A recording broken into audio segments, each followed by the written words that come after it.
From downtown, this is Tim Kitzer from NBA Jam, and you're listening to NintenDomain Podcast. Boom shakalaka! This week on NintenDomain, hey, we all got Switch 2s, so let's talk about it. I got the fucking Switch, too. We all got one.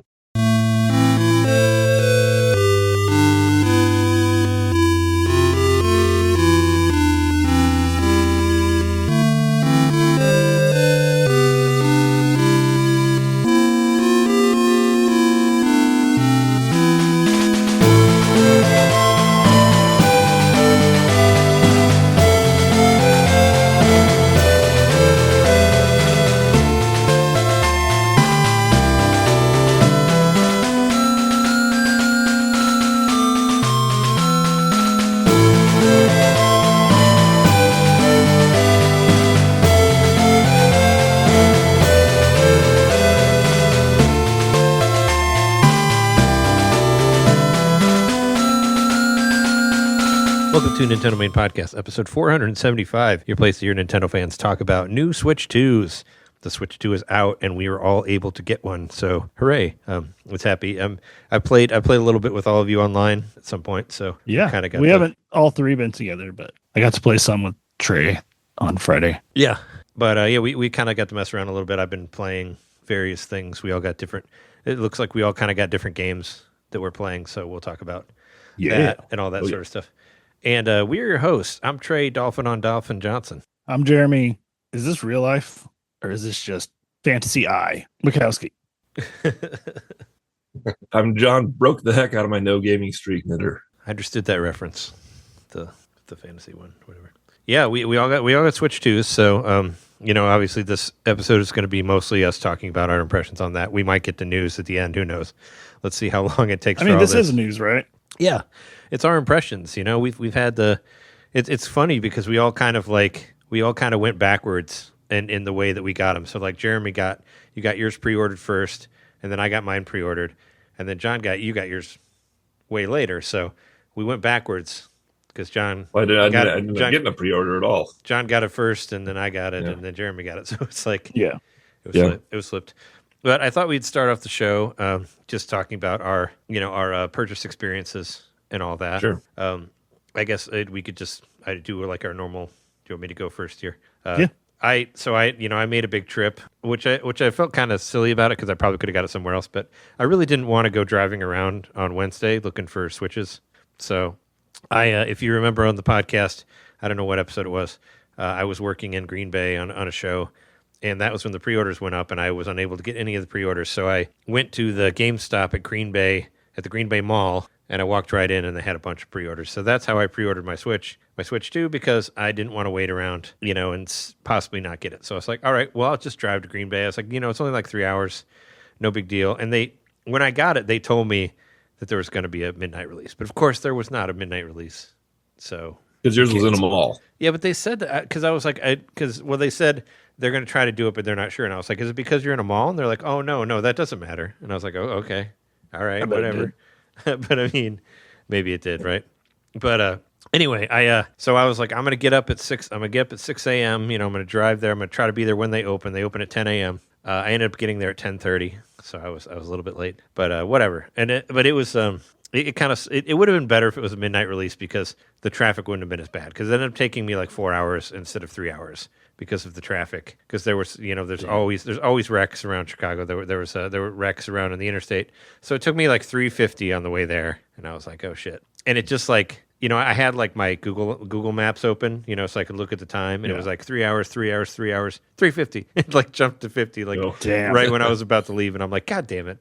So, but whatever. I mean. But I couldn't really sleep either. I slept for like 3 hours, and then I was just too nervous about driving and all that. So I slept from like midnight to 3, and then from like 3 to 4, I was just rolling around, like not being able to stay awake. So I'm like, fuck this. This is pointless. So I'm just gonna go edit the podcast until 6 a.m. because I'm wasting time here not sleeping. I'm not gonna be able to sleep at all.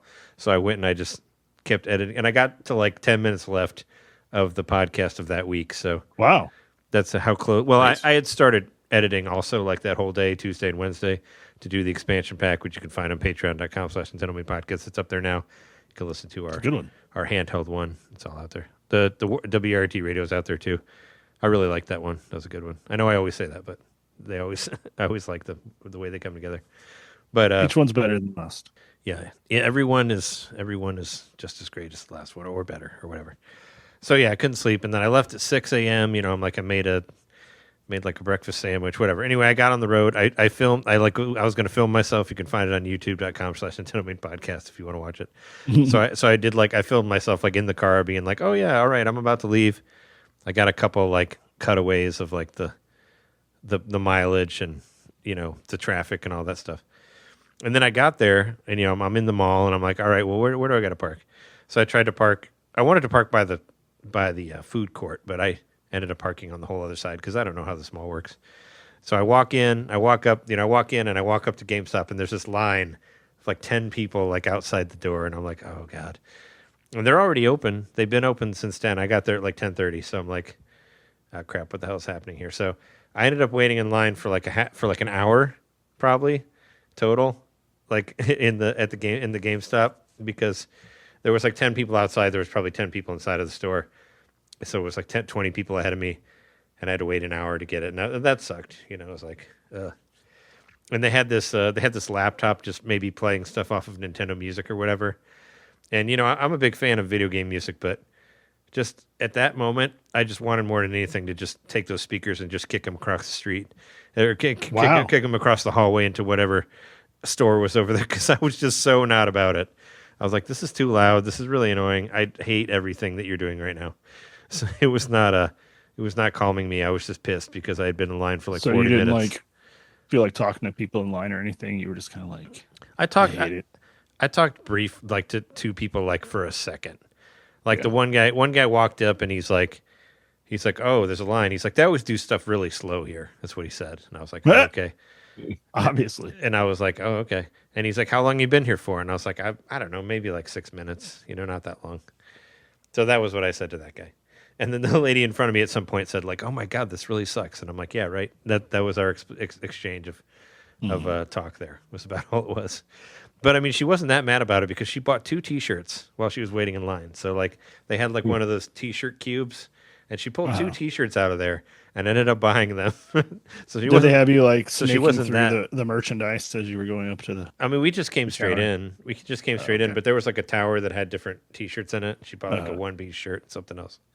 But it was like, yeah, and it was funny because I overheard.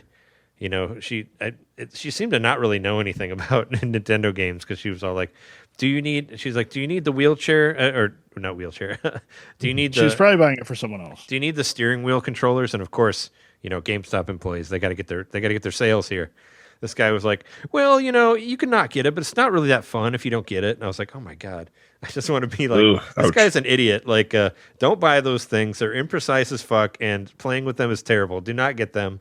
Unless you got like 4-year-olds that are playing it, like don't bother, is what I wanted to say. But yeah, that's because he was trying to do his sales, and I was like, oh my God. So and then I finally got to. They have to. Yeah, I finally got to the front, and I was like, all right, give me this, this, and this. I decided on the way there, I decided I was going to get a couple extra things. Some of them were better than others. Thankfully, I bought the fucking Pro controller because none of my other controllers work anymore. So if I didn't get that, I would have fucking up shit creek. I actually emailed 8BitDo specifically and asked them what the fuck is wrong with their app and why it can't update the controllers. And I got we can get into that at some point. Yeah, the 8BitDos need a firmware update to work with this. Yeah, but on my, I don't know if you guys got to work, but on my side, the updater didn't work. And I tried it on different computers. It just kept freezing. Oh, yeah. Okay, cool. So you got the same thing. Because I tried it on my... It kept freezing, or it would just go in like a loop. And like... Yeah, exactly. Like, and then I was like, well, which version do I have? I figured out what version I had. I made sure I had the right app for the right operating system and everything. I spent at least an hour trying to get my 8BitDos to work. And I was like, maybe my USB cord's wrong. And I tried with like 4 or 5 different USB cords. And like, just because I was delusional that I was going to make it work somehow. But no. Then I was like, well, then the app should work because I went into the app on my phone. Oh, yeah, but I don't think you can. This app should let you do firmware. Nope. Yeah. That's so dumb. I tried that too. Yeah, I was because we had we had a get together. Caroline and Robert came over and we were going to do like 4-player like couch multiplayer Mario Kart, and I wanted to make sure we had enough controllers, because And I was planning on my two 8-bit Do controllers to work, and they never have worked. And none of my other ones work either. Like I even tried like the Have you tried your Joy-Con ones? no, I didn't try those. I haven't tried those. I tried like the hot dog controller, like that didn't work, right? Or like awful. those really big like Joy-Cons that I bought that were like that had like Hall effect sticks, like those I couldn't get those to work either. So it was like every controller that worked that wasn't Nintendo made like did not work with the system. So I'm really happy I got the Pro controller because I felt a little weird about it because it's like almost $100. You know, it's kind of expensive, but I would not have. I mean, you can play Mario Kart with the GameCube controller, which is fun. But I mean, it's like, yeah, I've been doing that. I'm glad I got it because, and I do actually like it. It does feel a lot better than the other one. I still don't like the placement of the controller or whatever of the digital pad, but I think it works better than the other one did. I just don't like it being on the bottom. I'd prefer it was on the top, but that's just the design choice, I guess. I like the design of the 8-bit DOS better. But I haven't really played a whole lot with where I used the digital pad, so it didn't really matter. But yeah, I ended up getting that. I bought the camera, which that was kind of I should have not bought that. That thing's kind of worthless, in my opinion. But I watched a video where a guy like basically put a whole bunch of different cameras on the thing, like even like nice cameras, and I think every camera looks like shit no matter what it is. So I think like the $50 one, maybe I actually wanted to bring it with me just to try it on my computer and see if it doesn't look like ass. But I mean, I didn't just because I had all this other shit that I was bringing anyway. So I was like, we can leave that fucking piece of trash at home. But yeah, I got that. I just don't see so far. It doesn't seem very necessary for anything other than if you're wanting a super social experience. Yeah, the only reason I got it was because like, you know, like in the pandemic, like Jess and I would play like Tim, like Jess's brother Tim and his wife Laura. We'd like play them online, and we would like take our phone and like stick it on a tripod in the corner and like film ourselves, and they'd do it too, and that's how we would talk. And I was like, oh well, this thing can do that, right? Not really. Not at the distance that I'm trying to do it. Like if you zoom it, you look incredibly blurred and gross, and it's just, yeah. There's some issues. Like you need a good lighting setup for sure. That's number one. I don't think lighting would help it. I mean, it needs to be like, you know, much closer to you than mine. Mine's like mine's like 8 feet away or something. Based on the like megapixels and all that, yeah, and the price, I was like, this thing's probably basically a potato that you're hooking up to your computer. Yeah, kind of. I mean, you can buy like, so they'd say it's a potato camera. You can buy 4K cameras for like $30, but I honestly think it's still not going to look good on the thing. Like I think mostly when it does like its fake green screen thing, like kind of makes it look really bad. Mm-hmm. It basically feels like, you know, like rudimentary streaming stuff. You know, you're just starting to stream and you don't know how to do it right, and that's kind of what it looks like. I would hope maybe that could be updated because it's the software that's. Yeah, maybe. I don't know. But yeah, after I kind of I used it like one time, and I was like, oh my God, we look disgusting. Like I don't want to. Yeah, I was using it that one time. I don't ever want to use it again. So when you guys were game chatting, you weren't using the camera between you two? No, I don't have a camera. No, I know I'd given up on the camera by then. Well, I tried. Okay. Well, I tried using it. So I thought about making a post on Blue Sky or whatever, being like, you know, game chat is like being social, and this sucks because like 3 or 4 days in a row, it's like constantly hang out with people, and I was just incredibly exhausted at the end of the day because I'm not a social person. But it was one time that I used it, I was surprised at how much I did like it. That's not to say I'm going to use it a whole lot, but I could see like for certain social game releases, like definitely the Jackbox, I'll fire it back up for the new Jackbox games and use it that way. I mean, you don't really the cool thing actually about game chat is you could, we didn't get to try it out, but you probably could do Jackbox from far away because you can actually screen share, which is much cooler than using the camera, and you can actually show what's on your screen. So you probably could easily play somebody from far away with them just looking at your screen through that way. We didn't really try that, but I mean, yours looked a little bit better than mine did, but I mean, it like I said, it depends on the size of your room or where the camera is, I think. And I even tried, like, I used the extension that I used for my leverless and put it like right next to my face, but I still didn't really like the way it looked. And I'm kind of just like, I almost wanted to put it back in the box and just take it back to him and be like, here, just can I get like $10 for this or something? At that point, it is probably kind of a lighting thing and stuff. If you're putting it close to your face, then it has to be oriented like the way your webcam. I mean, it's more. I think so too. It's more distance than light. It's definitely both for sure. Like I had mine at a distance at first, then I noticed I was getting all the grainy edges and all that kind of stuff. So I put it on my coffee table, which was not too much of an issue. The cord's long enough, and I looked much better at that point when I put it on the coffee table.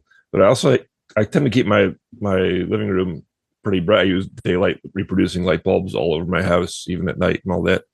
And I noticed, like, looking at the two other windows, Trey and Jess were on one window, and then our friend Jesse was on another. I was noticing like the differences in lighting in the rooms, and I think that does play a part too. Yeah, I mean, maybe so. Yeah, because we don't keep ours super bright because we don't like that. I don't like the way that looks. And Jesse looked weird too. Like he didn't look great on there either. So I mean, it was. I mean, it's. I think a lot of it is the bad green screen that it does. Like I think that makes it, because if you watch comparisons, like when it's showing like the whole background, it looks better. But when it cuts the background out, it looks like shit because it'll keep like popping around, like stuff will pop in and out of your head or whatever, because it's not actual green screen. Yep. It's just kind of like, it's like if I turned on a fake background on Zoom, it's not going to stay there the whole time. It's going to pop in or out, because it's not really actually using a green screen or whatever. So also, I selected the option where it was focusing just on my face rather than on me and the environment. I think that helped too. Yeah, I tried that too. And Jess and I both look like ghosts. We look like we were dead, because we had also it was maybe like 5 or 6 feet away. I think it was a distance thing, but it's just kind of, I'm like, I don't know. I was overall disappointed by it. But yeah, that's the thing I got. Also, I bought the amiibo. I bought the Luke amiibo for Street Fighter 6 because Luke is like the main character of Street Fighter, and I don't know, they had all of them, and I was like, whatever. And I had I got a decent paycheck, so I was like, let's spend $700 on a Switch and other shit. That's how it ended up. That's what the price ended up being at the GameStop. So does the Switch 2 dock have normal USB ports on it? It does, yeah. Yep. Oh shit! I might be able to just use my webcam. Oh, and actually, yeah, that's another thing that I don't think a whole lot of people have talked about, because they all make it sound like you need to use the USB-C plug. You don't at all. You don't. All of the USBs work fine for the camera, even the one that Nintendo made, because I used my leverless extender, which is a USB to USB-C, and it worked fine. And also I used the camera that I used downstairs for this show, which normally looks pretty good, but it did not look good on the Switch. So it was like, okay, well, maybe just everything doesn't look great. It's kind of what I gathered. That's probably the case. Yeah, that maybe the system in itself is just doesn't look great. Especially with the cutting the background out and all that, it doesn't look. Are you able to test the camera out on your own? You can, yeah, it's in the options. Okay. Because I'm thinking about, after we're done here, trying this webcam out on it and to see for myself. I'm sure I'm not going to like it, but maybe I need to see myself all disgusting. Well, try it out. It's better than buying a $55 one. But let's see. Yeah, I got those, and then a couple days later, once the docks became available on Switch on the Nintendo.com, I bought a second dock, and you can only buy one. You have a one limit. And if I go back and look at it, it's like limit reached. That's what it says. And I cannot buy any more, which is kind of shitty. You need to use a limit break.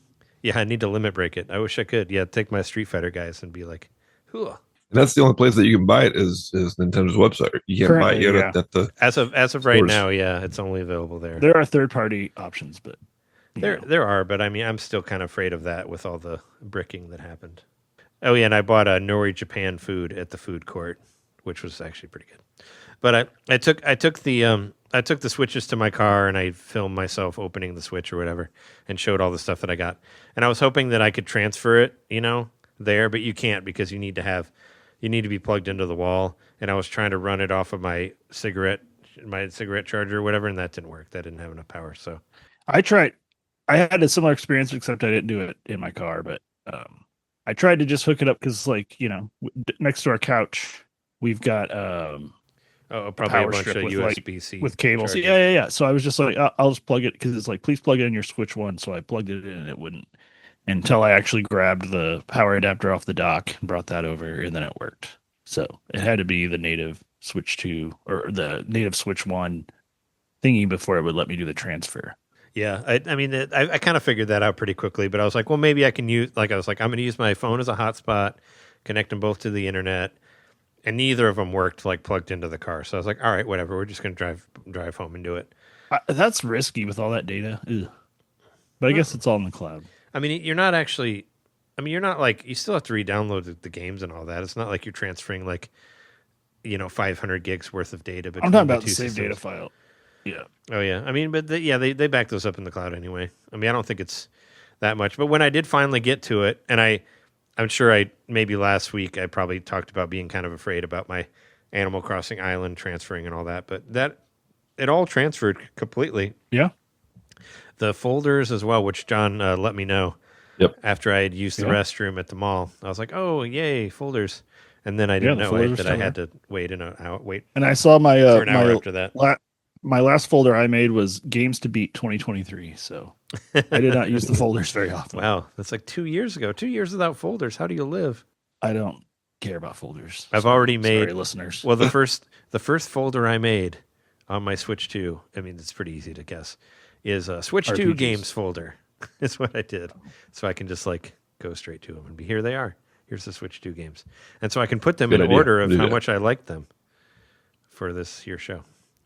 But yeah, that's pretty much. And then I drove back home for like 4 hours, which was longer because the traffic was really bad. And when I hit like, did you play Mario Kart while you were driving?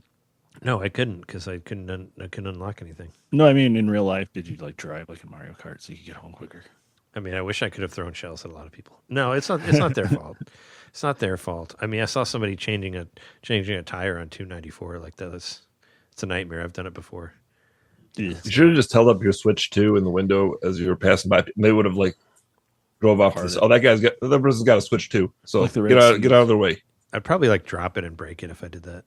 I like drop it and it'll go under my like foot where the accelerator is or like the brake, and then I have to brake really hard, and then the Switch 2 will break in half, and that's what would happen.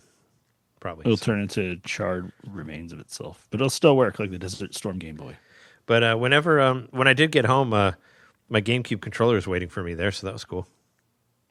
Especially since my my 6 controllers that I have were reduced to none, so now I have 2 because I have the GameCube one and I mean I could get like Robert and Caroline actually brought their own controllers, so that helped.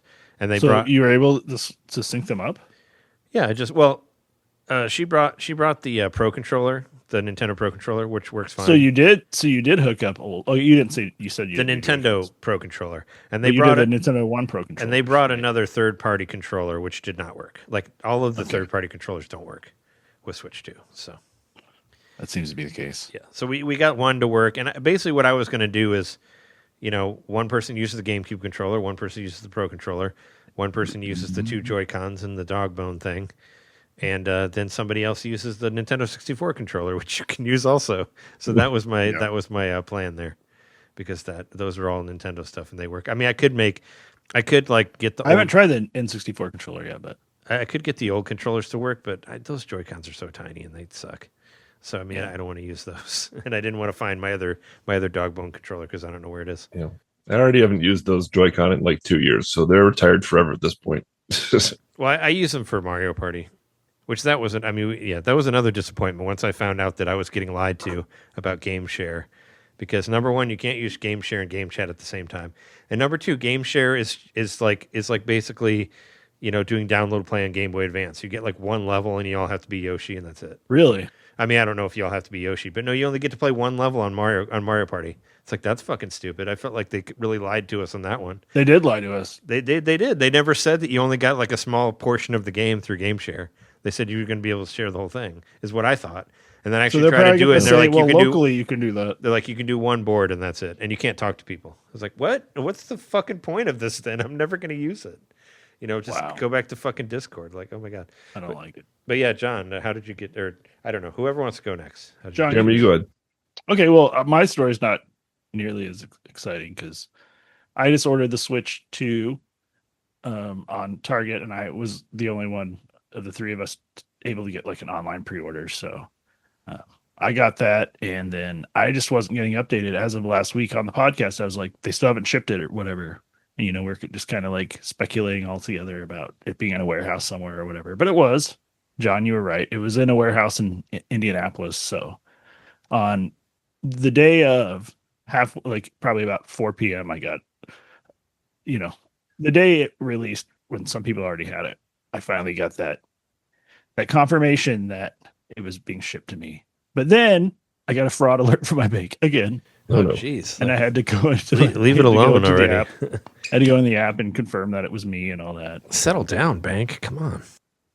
But once I did that, yeah, it arrived on Friday while I was at work. So I got home at like 3:00, I think, and it was waiting for me. So, yeah, I also got the GameCube controller, and I received that the day before. So I think we all got it that day. We all got the game controller the same day. Yeah, I remember you posted that you got yours. That made me think, oh yeah, I should check to see. And I opened up the door and it was sitting there right in front of my door. So cool. Thank you for that notice. And then Trey's was waiting at home for them. So, that worked out okay. I took it out of the box and I just held it for a while, and I was like, oh, this feels so good.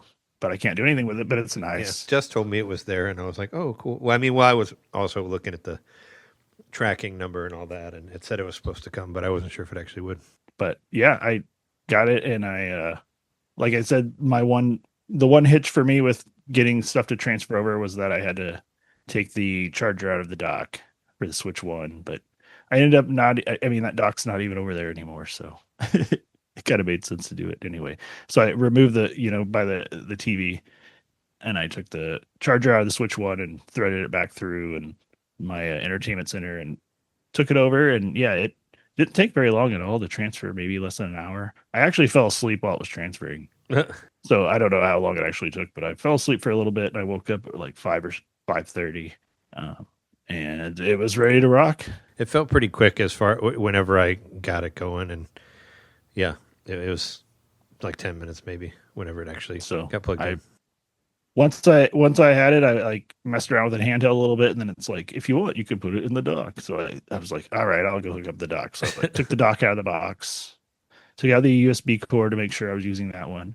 But then I still hooked it into my switcher, my little like USB switcher hub or whatever. So I don't know. Maybe that's not giving me true 4K. I don't know, but it looks great. So who knows? Check the settings on your Switch, and it'll tell you whether you're getting it or not. Because I mean, I have 4K on my TV, and it's UHD, but not HDR.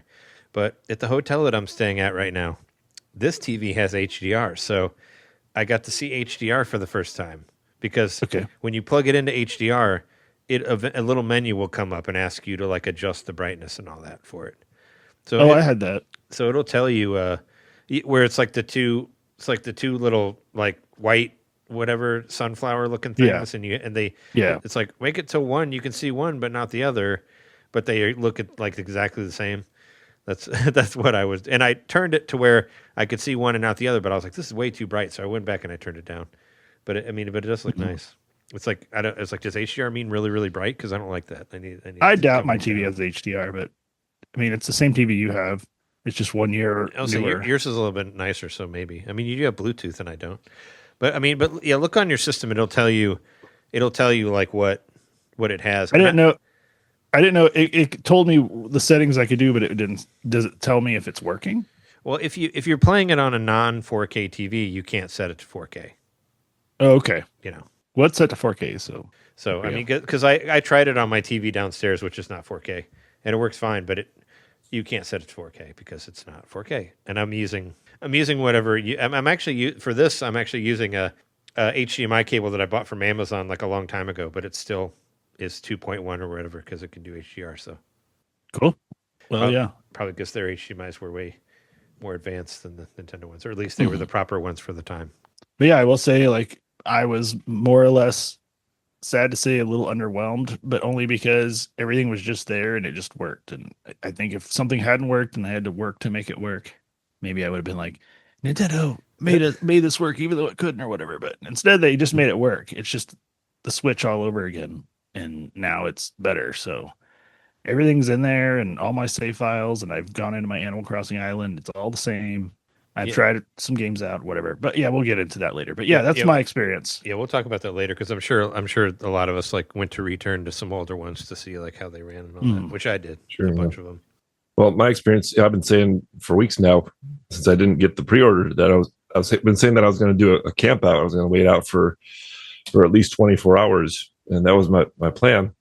If you didn't listen to last week's episode, unfortunately, my grandmother passed away, and so my plans, changed. So this was this coming Thursday. It'll be 2 weeks since she passed. But then the next week, that was going to be the funeral and all that, and setting aside excitement for Switch 2 and all that, it was just like, this is something bigger and more important to deal with. So I knew I wasn't going to be able to do the camp out trip, and that was like that was fine. That was, I can let that go. That's fine.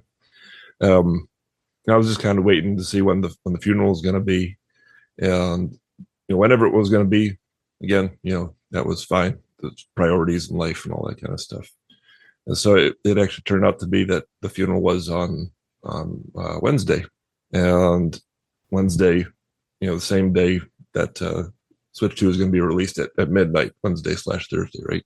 So I just said, well, I'm going to the funeral. I'm not, rushing anything, again, because of priorities. So yeah, gotta stay, stay with your family and spend as much time as you can with them before, whatever. So you don't need to. That's more important, as you were saying. They need you more than you need your Switch 2. Exactly. Yep. And so the funeral, was it was as good as funerals can be. Seeing all your family being there together, mourning, remembering her, having a good time together, surrounded by her memory, good memories and all that. It was, a big emotional experience. I was there sitting front row with my immediate family. I was sitting next to my old nephew, who, I could tell he was kind of struggling before the funeral, and he's at the age where, he's thinking about what I think it's almost thinking about what it means to be a young man. And I could see him like starting to cry, but holding back from it.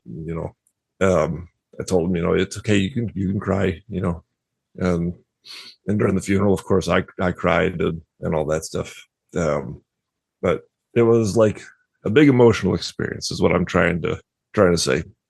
And so it kind of, after the funeral, we did a luncheon and everything. And it was a really nice luncheon at a golf club down the street from where my grandma lived, and a really nice fancy place. And we had, good dinner and all that stuff, all set and ready to go for everybody. It was all about something like, I would guess there's probably 60 to 80 of us there, all having lunch together, just enjoying the moment. And then things kind of started to like wrap up, naturally after we were there for an hour, or it was more than an hour. We were probably at the luncheon for like 2 hours or so, and we all ate, and conversation was winding down. People were starting to trickle out. And so the funeral was in the daytime. Funeral was in the daytime. Funeral was in the morning. Yeah, funeral. The mass started at. Nobody was wanting to go to the bars or anything. I guess. I guess it was. I don't know. I always expect them to be in the evening, but I mean, whatever. You can have them whenever you want to. Yeah, the mass started at 10 a.m. I should say that. And oh, okay. Yeah, I thought it was later.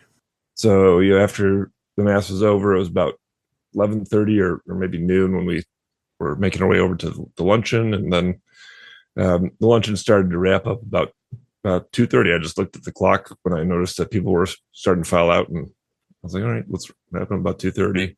And being the immediate family, we were the last to go, and I was walking out to my car, noticed that it was about 2:40, and I said to myself, well, I kind of planned like for the day that we would be hanging out for the afternoon, but I guess the luncheon was kind of our post funeral hangout, and that was it. It was just naturally winding up at that time. So I said, okay, I think it's okay if I just peek in and see, what's going on with the Switch 2, and can I get to a GameStop, because GameStop was going to start to open up their pre-order. They called it a pre-ring line at 3:00. At 3:00, if you could make your way to a GameStop and you hadn't got a pre-order, you could go there and buy the system. Even though it came out at midnight, you could go there and buy the system just to secure yourself one if you haven't got a pre-order. It's nice. So I looked at, it's nice that you could do that. Like instead it of was like, really nice. I hear Yeah. it was tied to a serial number when you would buy it too. Like, Mhm. because in some places the people that pre-ordered had to wait longer than the ones who went in and just bought it. Yeah, I heard that too. People got their pre-orders, and other people came up and just bought one that day, and the people got the pre-orders had to wait longer. I don't know. I thought the GameStop experience overall was really top notch as for a high pressure situation like that, chaotic situation. I thought they handled it really well. Well, I got there about. I was looking to see what's the nearest GameStop to the luncheon, and just as it happened, it was the one that I was gonna go to. Sorry, I'm gonna go. So I got there about 3:10, and I got there at 3:10. There was already a line. There's probably 50 people there already, and the line was like it was long, but not long enough that I was like, oh, there's no hope. Whatever.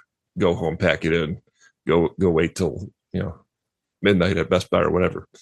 So I'm gonna wait in line. So I did, and then at one point I'm waiting outside for about 20 minutes or so before I get into the store.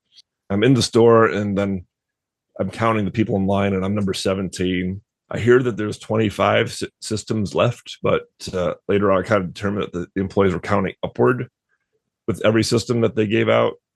So they gave out number 26, number 27. So as to like not communicate to the crowd how many systems they had. They just didn't want to do that for some reason at that point.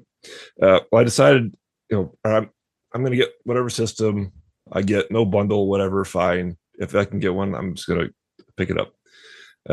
Sometime later, they announced that there actually were 10 systems left. At that point, I guess they felt it was okay to announce what remained.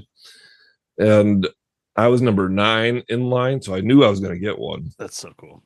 That was a big relief. It was already like I'm kind of feeling like I'm definitely going to get the system, and so I feel I don't know. I feel lucky at this point. And I'm listening to like what people ahead of me are getting. So one guy had already pre-ordered, and he was just there to get his ticket for the midnight release. Another person, same, they pre-ordered, they were just getting their ticket. And 2 people actually were a couple getting a single system, and one person was just there to pre-order Mario Kart alone, no system. And so like everything was like adding up in my favor. I get to the front of the line. The attendant actually remembered me from Tears of the Kingdom minute release, and wow, we had a friendly hello and all that. And so I asked for the Mario Kart bundle, and she looks at me. She's kind of like skeptical, like, I don't know. Let me see. She looks at the computer. She talks to her coworkers for like a good minute or so, and they just kind of like come to an agreement or conclusion, and they say, okay. And then they announce to the store, there are no more Mario Kart bundles. This gentleman here, he's got the last one. No more bundles. I got the last one. Oh, wow. Holy shit. Yeah, they were working better than the one I was at. I did forget like a couple things when I, so that whatever they were trying to sell the wheel controller to that lady, but that same guy, like, they were. I think the reason they were taking so long at GameStop was because they got to do their spiel and like try to get you to get like the protection for everything, even though Nintendo protects things for a certain amount of years or whatever. They got to try to sell you all this extra shit, which I didn't want, but she's like, all right, you don't want protection for anything. I'm like, yeah. And then she's like, but do you want any extra games? And I'm like, I'm a digital only person. And that guy who was trying to sell like the steering wheel controller, he like stops and he looks at me and he gives me like the biggest death stare ever. He's like, oh, you're one of them? He like did this thing like to me. I'm like, fuck you, man. It's all like fucking game cards. Like, get out of here with this shit, man.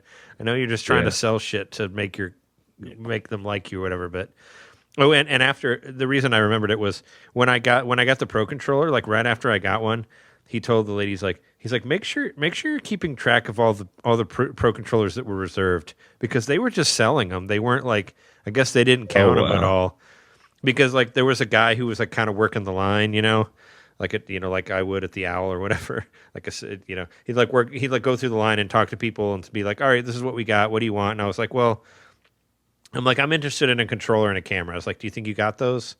And he's like, oh yeah, no, we got a bunch of those. Like, nobody seems to be interested in those. And I was like, okay, cool. But yeah, once I bought the controller, he's like, we've been selling a lot of these Pro controllers. We better make sure we have enough for the people that reserved them. And I was like, oh well. Yeah, nice little afterthought there. You've already sold like 30 of them. Like maybe you should start counting them and see how many. I thought that was kind of a funny thing from that same guy that gave me the duster. But yeah, but continue. Sorry, I didn't want to not say it. So. Oh yeah, no trouble. So yeah, I got the last one, and I walk out of the store and I stop in front of the store. I put my receipt carefully in my wallet, put my wallet in my pocket, nice and secure. And I go out to the car, and just like I'm thinking about, we had just recorded the night before that. We recorded our last week's episode on Tuesday because I went way too late on Monday working. We just recorded that, and in that episode last week, I showed off all the games that my grandma had got me, and like it just hit me at that moment. I was like, this all worked out too well. I felt like I didn't want to rush out of the funeral. I wanted to be there in the moment. I was allowed to do that. Everything wrapped up just naturally at the right time. I got all the way across town to the GameStop, which was the nearest GameStop, which was the one that I was planning to go to anyway. And I get in line, and I end up being the last one.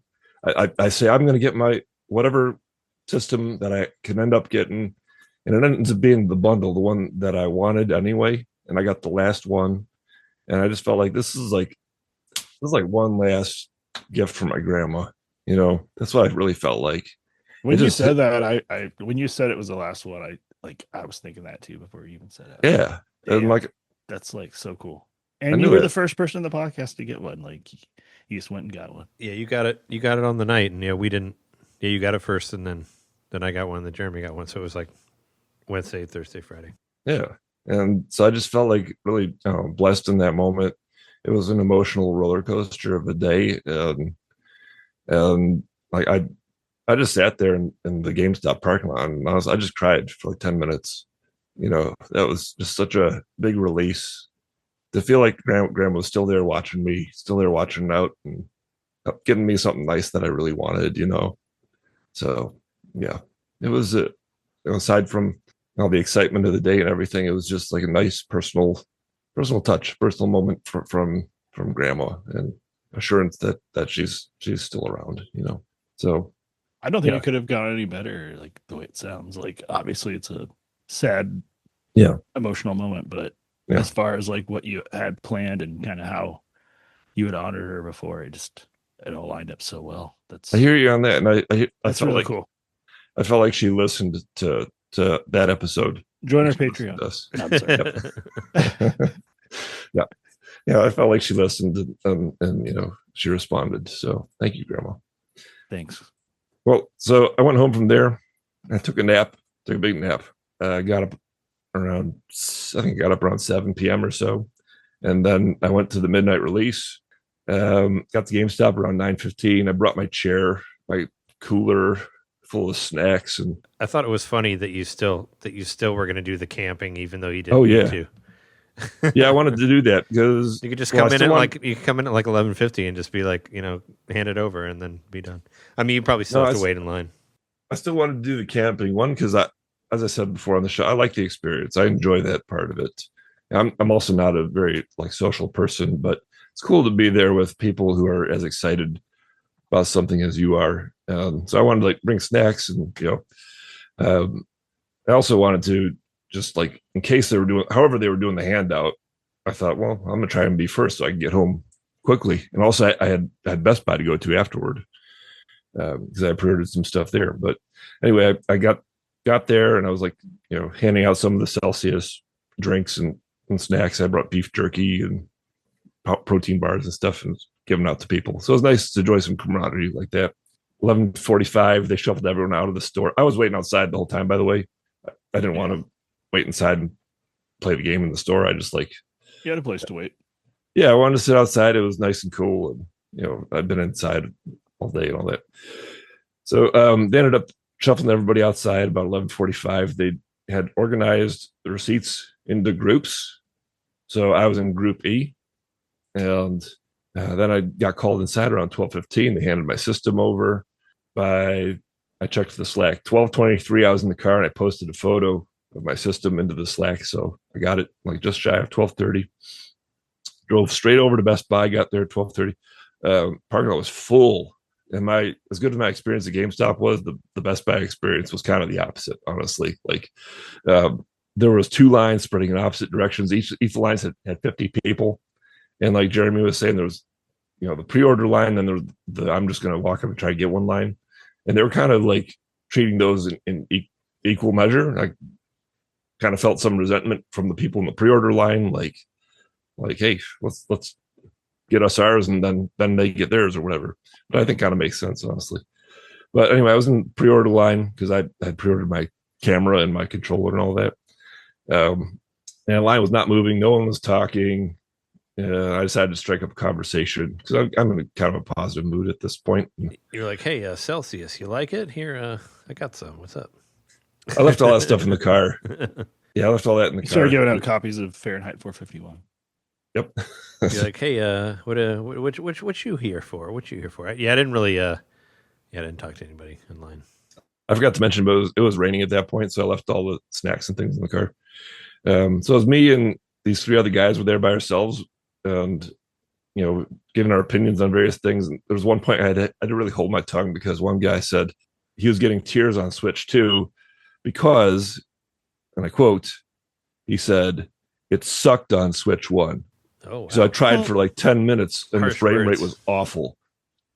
I just can't. It sucked. It's like, all right. I'm keeping it in the positive spirit of the moment. I'm not saying anything. You must be one of those. You must be one of those 120 frame rate guys, aren't you? Yeah. One of them's.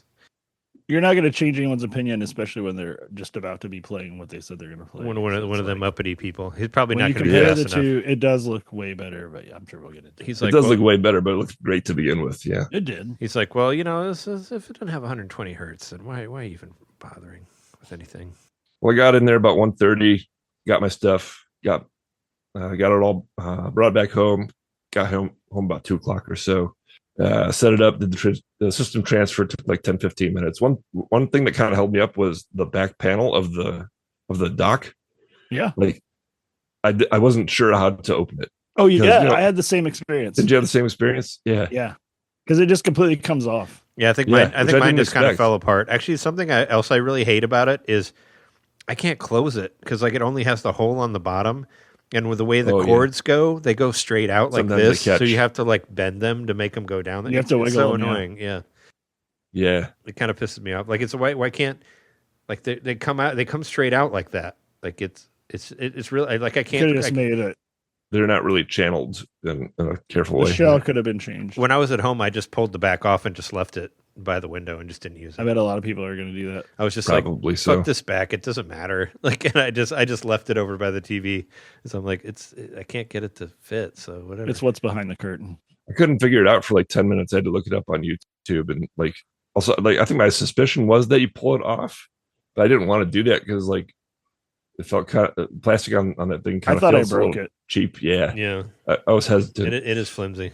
But I thought I broke it, but I was too much of a caveman to get on YouTube. I was like, must get in cable spot. And I just kind of pulled it off. I mean, you can figure it out. Right off.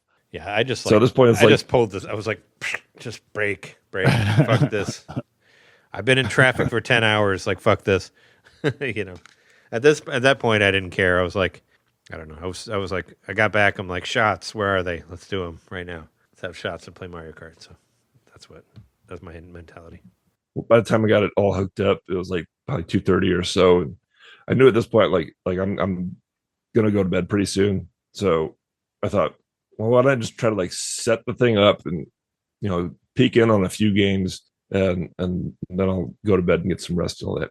So I downloaded. For first, I checked the eShop. I was really curious about that. Like, I wanted to know, does the eShop work? That was going to kind of be like a bellwether for the rest of the system. Yep, I think the eShop works. I think they fixed it. Works great. It's different. Yeah, like, I mean everything. I mean it's different, but there's also loads quick. There's like weird shit about it. Like if you use the original eShop, like I did, you would press X to exit, and now you press X to put stuff on your wish list. But it's also like when you go and look at all your games, like on the Switch 2, you used to press R to go we used to press L to go to your folders. Now you press R to go to your folders. It's like, why did we have to flip everything? Like, why did you have to like fuck with my brain like this? Like, come on, like, can we just? I mean, so much was the same. Why can't we keep it the same? Yeah. Now the wish list is on the left side. I mean, now you can look at everything that's on sale at once. That's really cool. Yeah, and it does feel I like like that. That's cool. It even gives you a little flag of this. These are the number of your wish list games that are on sale. Like the wish list feels much more accessible. Yeah, and it's a lot. And it's I mean, it does feel like it moves a lot smoother in that way. Oh, yeah. It doesn't like, and There's still hentai games. It doesn't do like the loading screen thing. But what's funny about the Switch 2 one, it's like, here's the new Switch games, and here's all the other trash. Like it's like separate. Yeah. It's like, here's the Switch 2 one specifically, and here's all this other garbage. So it's like, if you want to go look at the hentai games or whatever, they're this thing to the side where you have to do this extra thing to go find it. So they kind of just push it over. Maybe I was looking for that. I do think it's a funny spot to beat though, because it's like, it's almost like Switch 1 all over again, where there's only a few Switch 2 exclusive games right now. So well, I mean, there's like 17 or something. There's a good amount of them. I guess that's more than Switch 1, but still, it's like, I don't know, it kind of feels like the old days where it's like, oh, right now we wait for something to release that I want to play. Yeah, right, and I feel like I get what you're saying. In the eShop, the way it's presented, there's no like, this is the Switch 2 section, and I think that's by design right now, because I mean, it does though. I just said that. That's what I just said. Well, I mean, it's like here, it's kind of buried. It puts this. No, it's right up front. Like everything, when you go to the eShop, everything it shows you is the Switch 2 games. And if you want to go to the shitty hentai games, you got to like do a few things to get to it. It's not like here's hentai volleyball or whatever. Like right when you get to it, it's like Switch 2, Switch 2, Switch 2. Just it throws up all the Switch 2 stuff. And it took me like longer to find the Switch 1 stuff than the Switch 2 stuff. Oh, I guess, is it clearly labeled like the Switch 2 section? Because I don't think it is. Yeah, it is. Like I guess it's new releases. Yeah. No, it is. I mean, well, I noticed. I thought it was funny that they were separated. It's like an R and L thing. Yeah, like right. Like, is it right off the bat? Choose right here. Red. Like everything right off the front is Switch 2, Switch 2, Switch 2. Oh, there you go. So that's what they're doing. They're making it red. So, and if you go to the Lord, and if you go to recent releases, it's all Switch 2 stuff, and the Switch 1 stuff is all the way at the bottom, and that's the extra stuff. So yeah, no, it's Switch 2 all day, but it's super quick. You don't have to do. It doesn't go like. It doesn't do the back and forth. I have a feeling we're just going to talk about the Switch 2 this episode. Well, I think so. But before I forget it, I actually do have a bone to pick with eShop. Oh, yeah, what's up? The games are kind of like not labeled that well if there's different versions of it, because I ended up buying the $80 version of Guardians of the Rune Factory Guardians of Azuma because I was confused. Like I wanted the $70 Switch 2 version, but I ended up buying the $70 Switch 1 version. So I bought the upgrade. So I bought the Switch Deluxe version, and then I paid $10 to upgrade it to Switch 2. So it like wasn't really. It's confusing in some ways. And also I bought fucking Ridge Racer twice because I accidentally bought I bought the Arcade Archives 1 version, but it's like, for $2 you can upgrade it to Switch 2. So I paid an extra $2 and I got the Switch 2 version, but they're like two different games. I mean, they're the same, but they're different. It's like, it's kind of confusing in that way. And I was just going for searching. I wasn't just looking at the upfront stuff. I was like, all right. Because right when I got it, I was like, all right, I'm gonna get all the games that I want and get them on there. And I think, we played Mario Kart for however long, and I crashed out pretty early. And I was like, I'll just let it download everything else. Because, we played Mario Kart World. I played with John and Jesse a little bit, and then I crashed out early because I was exhausted. But, I was like, we'll let it all download. And then later kind of figured it out, and then I kind of worked through the other shit. But, yeah, there was a little bit confusion on the eShop, but I do like how much quicker it runs. And it is very much like, here's the Switch 2 stuff. Like, you got to go all the way down to the bottom to find the other garbage. So, And I did actually look through it just to kind of see like, well, what's the next thing? Yeah, you go to recent releases. That's when it'll show the garbage. Yeah, well, at the bottom, recent releases, but it still puts all the Switch 2 stuff at the top of that. So, yeah. Well, I downloaded Welcome Tour and Hitman that night because Welcome Tour was a quick download, and I could peek in on it just to preview it a little bit before I went to bed. And then Hitman because I wanted to know, did my save transfer? And you're a super fan. Thankfully, it did. It did. Yes. You're the Hitman super fan, also. all my 655 hours are preserved. That's so cool. That's good. That's I good. wish That's you good could to have hear. just paid an upgrade fee instead of buying the whole game. But Yeah.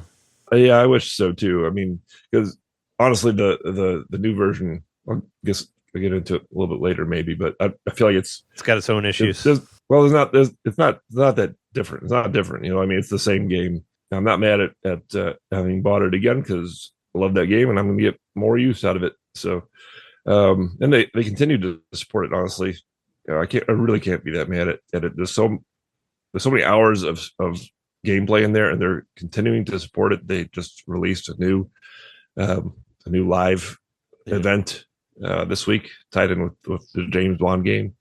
So, and they're going to update it too with a multiplayer mode, which is something kind of buried. It's going to be a 2-player co-op mode in there too. ooh, So yeah, I'm really excited for that. are you both Agent 47? It says there's 47 and back 2 48. characters from previous games in the series. So I don't know how it's going to be done. But you remember that company made 46. the game Kane 46 and and 48. Those are the 2 options for player 2. all the numbers. Yes, The- it's going the- to be a the 47 beginning and player multiplayer. Yep. I remember they made That the would game, be really Kane- fun, actually, if you had to like assassinate somebody in like an open world. But who knows how that goes? Because they're going to be avoiding you. They're not going to be like talking to people and trying to build an empire or something. Battle Royale Hitman. I'll take it. I don't know how it would work. So anyway, yeah, I'm enjoying that. But I was just glad that my save transferred. So I tested the upload screenshot function that night, which I love, and I've used it many times since then. So simple to just put it on your phone. I tested the Switch 2 Pro controller, the D-pad against the S1, the Switch 1 D-pad. And yeah, concluded that they improved it. They fixed it. It rocks on the center. You can't mush it down in the center like you could on the other one, and it passes the test. Works great. Cool. Yeah, I decided which Switch 1 games I was going to transfer over, and finally went to bed around 4:30. Yeah, so that was my day one with the Switch 2. I went to Target on Saturday just thinking like maybe I can walk in and they'll have pro controllers, but they did not. Oh, But I actually talked to a person in the electronics section. He's like, yeah, they didn't send us enough of those. And then he was like, just call us on Monday and we'll let you know if we have more, which I didn't do, but I thought that was cool that he at least gave me the option to like check in on it. But I was like, I'll probably just buy it online. Little did I know you can't just do that. Mm. They are hard to find. Well, I was going to say, why don't we take a break there since we all talked Sure. about our purchasing experience, and then we'll come back and talk about what we played and whatnot. So, Sure. Anyway, we'll be right back.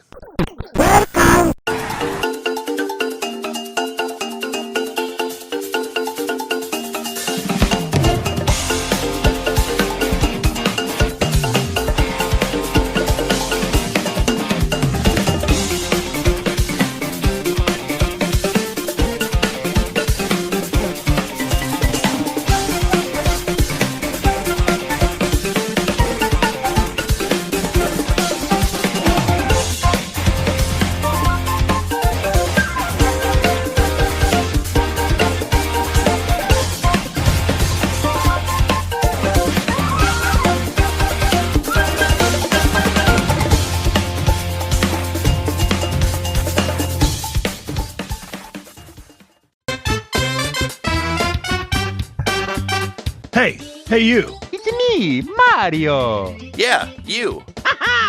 Subscribe to our Patreon to hear our bonus shows, which happen every month. I'm tired. Tired of all the big corporate podcasts spoon feeding you the same old video game news on every single show? Spaghetti. Ravioli. Then expand!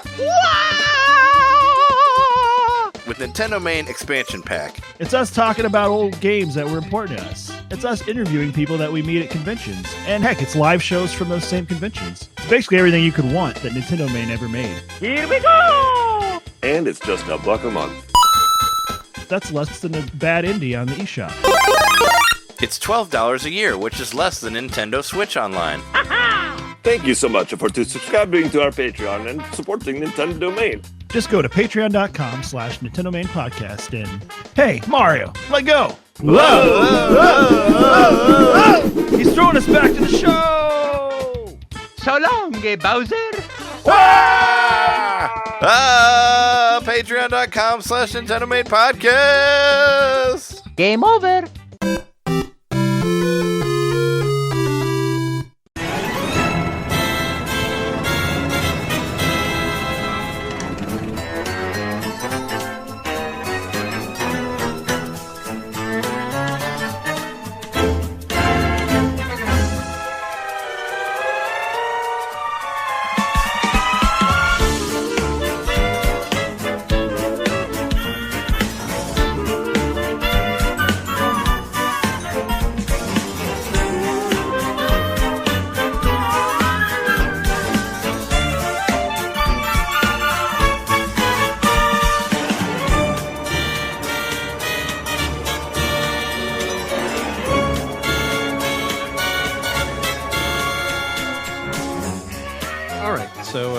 So we're back. We're back from the break.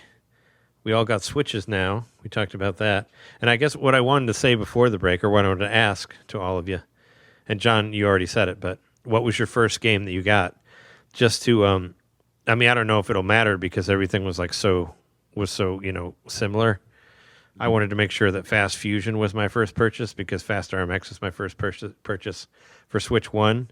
But I don't know if it'll work like that because the transfer was so easy that maybe it's like, maybe it won't even remember that. I don't know. But I made sure to get Fast Fusion. That downloaded really quickly because it's not that big. And then I downloaded Mario Kart. And then I went through all the other things, as I was saying, when I was confused about. And I got swimsuits for Gardens of Azuma. They all got swimsuits. There you go. If you want to play it like that, they got extra costumes. It's fine. It's worth it. It's a good game. But no, we all have Switches. What did we do with it? I mean, we've all played. We've all played World, right? Yeah, we all played Mario Kart World. Like that's the one that we all got. So why don't we talk about that? Like, what is your thoughts? Good place to start. What is your thoughts on Mario Kart World? Impressive. Yeah, that was my first thought. Was just like, wow, they like really blew up Mario Kart in a big way. I'm hesitant to say it's the best Mario Kart ever, but I sure want to say that. Like Mario Kart World, Mario Kart 8 was a tough one to beat. It had a huge menu, lots of different courses, and lots of racers and all that kind of stuff, and held on for 10 years. So, I mean, it's hard to take away that crown in one fell swoop. I feel that's like trying to compare Mario, like, no pun intended, but Mario World to Mario 3, where Mario 3 was like such a fucking perfect game, but like Mario World, like, just did things Mario 3 couldn't do. And That's and true. it was just, and it kind of became a foundation for what you would do in the future in Mario games. So like, I think this kind of feels like that moment. And, I'm thinking like, what's one of the big things from Mario Kart 8 from the get-go was, you could already kind of like glide. You could already go over water at this point because of Mario Kart 7 on the 3DS. But now you could like do this anti-gravity stuff. And that's kind of in here. It's just kind of like hidden. It's not really like a mechanic. It's just kind of a locomotion thingy, but you don't like bump into people and get a boost because of it while you're, so like that's a big thing that's gone that I think it's kind of interesting that they're in that regard, at least as far as mechanics go, they've gone a little backwards, but that's the one thing. I mean, people would say the same thing about Double Dash, that, the two riders, like, why didn't they keep that? I do kind of miss that. I was thinking about that the other day when I was playing it, and I was like, oh yeah, you get like 2 items, and it's like, wouldn't it be cool if there's an option for you to switch to the other one? Hey, it was genius. Yeah, like 20 some years ago when it came out. I would agree with that. And I think this would be a great moment to bring that back. Maybe it's some DLC or whatever, because the whole theme of Mario Kart World is you're on a road trip, except for you're alone. Like usually you go on road trips with other people, right? So usually that'd be cool if in some DLC they bring back Double Dash, let you get a sidecar and have another buddy along with you on your road trip. I mean, that'd be cool. They will be bringing back Double Dash. It'll just be on GameCube, Nintendo Switch Online. That shall be when you can play. Obviously, I want this to be a good game, but also I see the potential, like in knowing what we know about 8 and what they did with it and how much they changed it and made it better as it, it wasn't mechanically changed necessarily, but they just added more and more content. Mhm. I hope that they do the same for like the open world. I love the P block challenges. Those are super fun. Those are cool. But they're also kind of like you're just kind of wandering around aimlessly until you find them. Yeah. I just wish they were worth something. Like they don't. Yeah. It's so stupid. Like, can Well, you it's stickers. give us a fucking outfit or a different character? Like they seem fucking Does pointless. they add up to something? Like they're fun. Yeah, you can get a dumb sticker that you can just put by your profile. Right. Like who the fuck cares? Like I mean that actually really disappointed me because I was really excited about doing the missions, and I've played like 1% of the free roam. It was just incredibly boring to me. So I just It is didn't really boring, sadly, yeah. but it is a good chance to explore courses and like you can do the same thing with time attack. I mean, you can do literally the same thing by choosing time attack. Oh sure, yeah, in all wandering around, all of the previous games. It is kind of cool to like you all can also like explore like the way there, and that's where like the shortcuts are. And I've sort of started to figure that out, and I haven't played enough of it to like start really like using those shortcuts where you're traveling from course to course, but it's all there on the map. Like everything's mapped out in full 3D. Like, this is a world where all the race courses are connected, and there's little highways going between the different tracks to each other. There's multiple entrances to each race based on like where you're coming from. And so I think that there's a lot of depth there to be found if you're that kind of person that likes to explore, and as far as that's concerned, but you're not going to be getting rewards for it immediately. Right. You're just exploring. So I would also get why not everyone likes that. I would use this comparison because regarding the open world, like I wouldn't use the word boring. I would use a word more like unenticing in some way, because around the world there's plenty of interesting things to look at, and the design of the world is spectacular. It's just imagine, what if Tears of the Kingdom had all the nuts and bolts of a beautiful world to look at, but nice joke. you just didn't like nice. Yes, not unintentional, but I'll take it. Yes, but what if there was like no story to Tears of the Kingdom? There would be nothing to like lead you to make you want to look over the horizon for something else. And I feel like that's the case with Mario World. If you were just collecting Korok seeds and that was it. You were just collecting Korok seeds. Yeah, that's not enough to get me. And you just got a sticker saying that you got one, and that's it. It doesn't do anything else. Right. I think where Mario Kart World could shine in some DLC is if they put a story in there that actually it makes you want to drive along those stretches of roads for other reasons than it just looks cool and it's like a big giant theme park.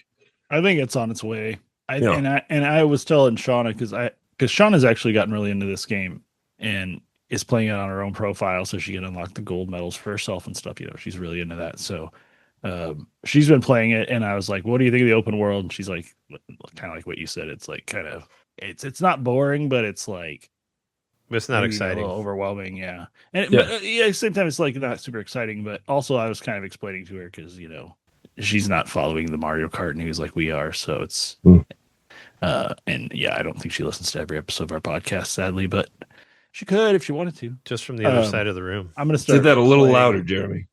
Well, she's not here right now. Just from the basement of the house, she listens to I'm at the highest apex of the house right now. I'm on top of the roof.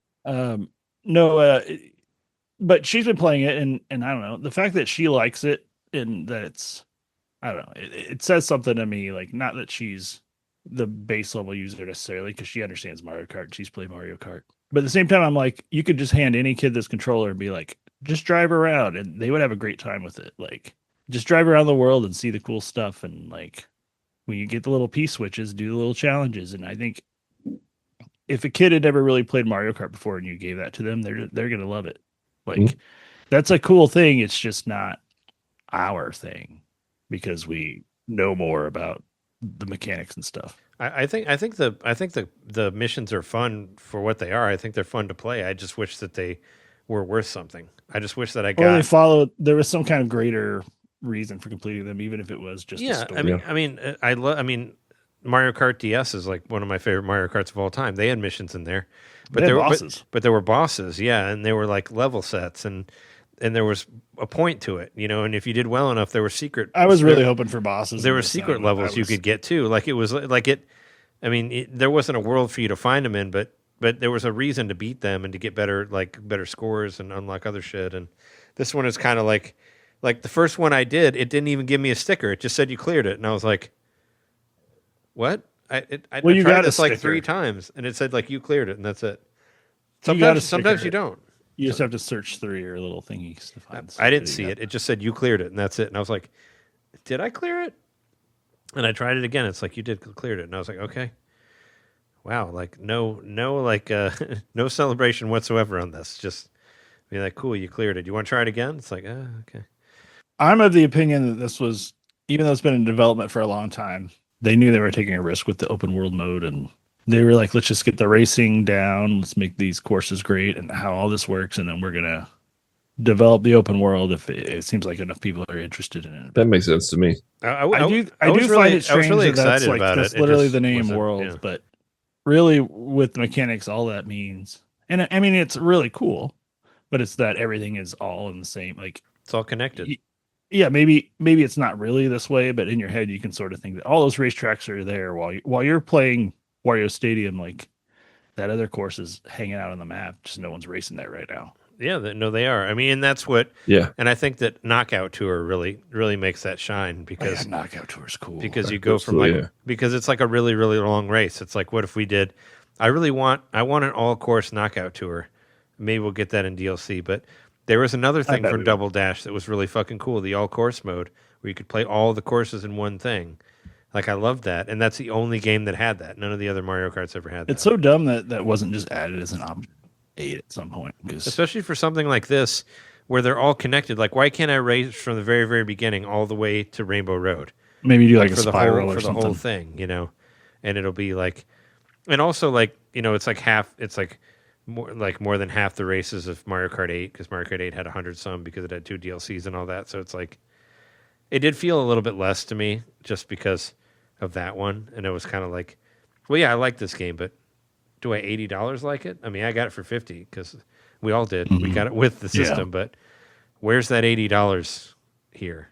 I think it's a good game to show off the Switch too, in some ways, but I do wish, I don't know, mechanically, if they had added something more to how the race works, the race itself works, other than you can take open world shortcuts like. They've got the thing where you eat the food and you get costumes, but as far as I can tell, that doesn't really affect your performance. That's kind of annoying too, because it really annoys me that only like the Mario people get different costumes. Like for the most part, like people love the cow. Why are there not outfits for the cow? You could call them cow fits. That's free. Take it, Nintendo, right there. Some. Cow fits. But I mean, like, why? Like, why not? Like, why does only like Wario? And it's like. And some of them, it's like Birdo only has like one outfit. It's like a ring, and that's it. But like Peach has like 20 outfits. I found 2 outfits for Birdo. Well, yeah, I've been playing Birdo a bit. She probably has 3, but still, like it's much less compared to like Luigi who has like 20 outfits. It's like, or if you play as Dolphin like me, like I said, Dolphin on Dolphin is my favorite. Using Dolphin on the Dolphin bike, there's no outfits for Dolphin. Dolphin gets nothing, and all you do is you get a boost. For the food, and that's a whole other thing too that's kind of annoying. If you're trying to collect outfits, you have to make sure that you got rid of your items enough so you can have the food to change your outfit, which doesn't always work, and sometimes it's just a boost. Like it's like it should have just automatically just changed you when you get it. Like it's kind of annoying. Like each time you get one, you change to the next outfit, or maybe they could even make them region specific, which I think they kind of do. But they do, to a point. And that's the same thing with unlocking characters. I don't know if you guys noticed that, but you have to Kamek has to turn you into something that's in the area that you're in order for you to unlock that character. That's what happened. Okay, I thought that was what was happening because it would keep unlocking whatever. It'll tell you right when it happens. It'll be like it's a little random, and it would be better if it was a challenge that you do in the open world mode in that area. Like, I agree. I have to go to the open world area. Yeah, they don't really tell you. Like, what if you find Kamek racing out in the open world, which I don't think Kamek's actually a character, but no, it's just an item. You find whatever character out in the open world, and then they have a series of challenges, and then you race around, and then you unlock them as a result. Like that would have been cool. Yeah, here's another reason why I think the open world feels a little bit lackluster. Is that by connecting these tracks all together, it just actively begs the question of like what's happening between these tracks. Like what? Okay, we're connecting it. What's going on between these tracks? What is this world that exists outside of the tracks that we were never privy to before? And that's And not there's just not much, but there's just not much happening outside of the racing. You know what I mean? yeah. Like you kind of want to get a sense that this is a world that functions on racing. Where's there like some economy around the racing? Yeah, why couldn't it be like Mario Golf where you go and you buy better tires or something because you Right. go someplace where you do challenges like that make you have better tires or whatever. Tires? Which I will say I'm cool with like the limited vehicle customization. Mhm. Like, well, basically there's You don't miss picking wheels every time, picking different I wheels. don't, but I still think like if they were gonna make the open world cool, maybe even it would only apply there or something like where your character would just keep getting stronger and faster based on the stuff you were doing in the open world. That it would be its own separate thing. But I don't know. I mean, they made a great racing game and it's Yeah. great. And I beat it. We all beat it on Yep. at least 100cc. I'm chipping through 150 right now. I don't know if you beat all of them, John, but I beat. I beat all of 50 and some of 100. I have all of the I have all of the trophies for 150, but not all golds. But as long as you beat the Grand Prix that has like the final one that's on Rainbow Road, you get credits. No matter how well you do, you get credits. Even if you haven't gotten golds for all the 150, you still get credits for that. So, but yeah, Jess and I we got golds on all the 100s, and when we did some of the 150s, and yeah, and I think we got silver. We got silver for the final 150, but we have trophies for all of them, but not all golds. Yeah, I've just been trying to chip away. I think like I said, I think I've got 3 golds in the 150, but that's just how I play Mario Kart. You know, like I like to do it that way. Have any of you used the rewind ability, or do you even know how to do it? I don't know how to do it. No, I didn't even know how to do it until like yesterday. I read it somewhere. I still haven't done. I watched a video about it because apparently you can skip blue shells with it if you do it at the right time. And I saw a video showing it, but I didn't know how to do it, and I still haven't done it. You press down on the control on the digital pad is how you use the rewind, but never once used it. But I saw that it's a way that you can cheat your way out of blue shells. With blue shells are pretty fucking all the time on this thing. I found the little horn that gets rid of the blue shells. It's a lot easier to use in this than it was. Timing is better on that one. You basically don't need any timing. Yeah, like you can sure. cancel the blue shell. Well, as soon as you hear it coming. Yeah. Which I think before you would hear it coming, but then there was a certain small window. Mm-hmm. Yeah.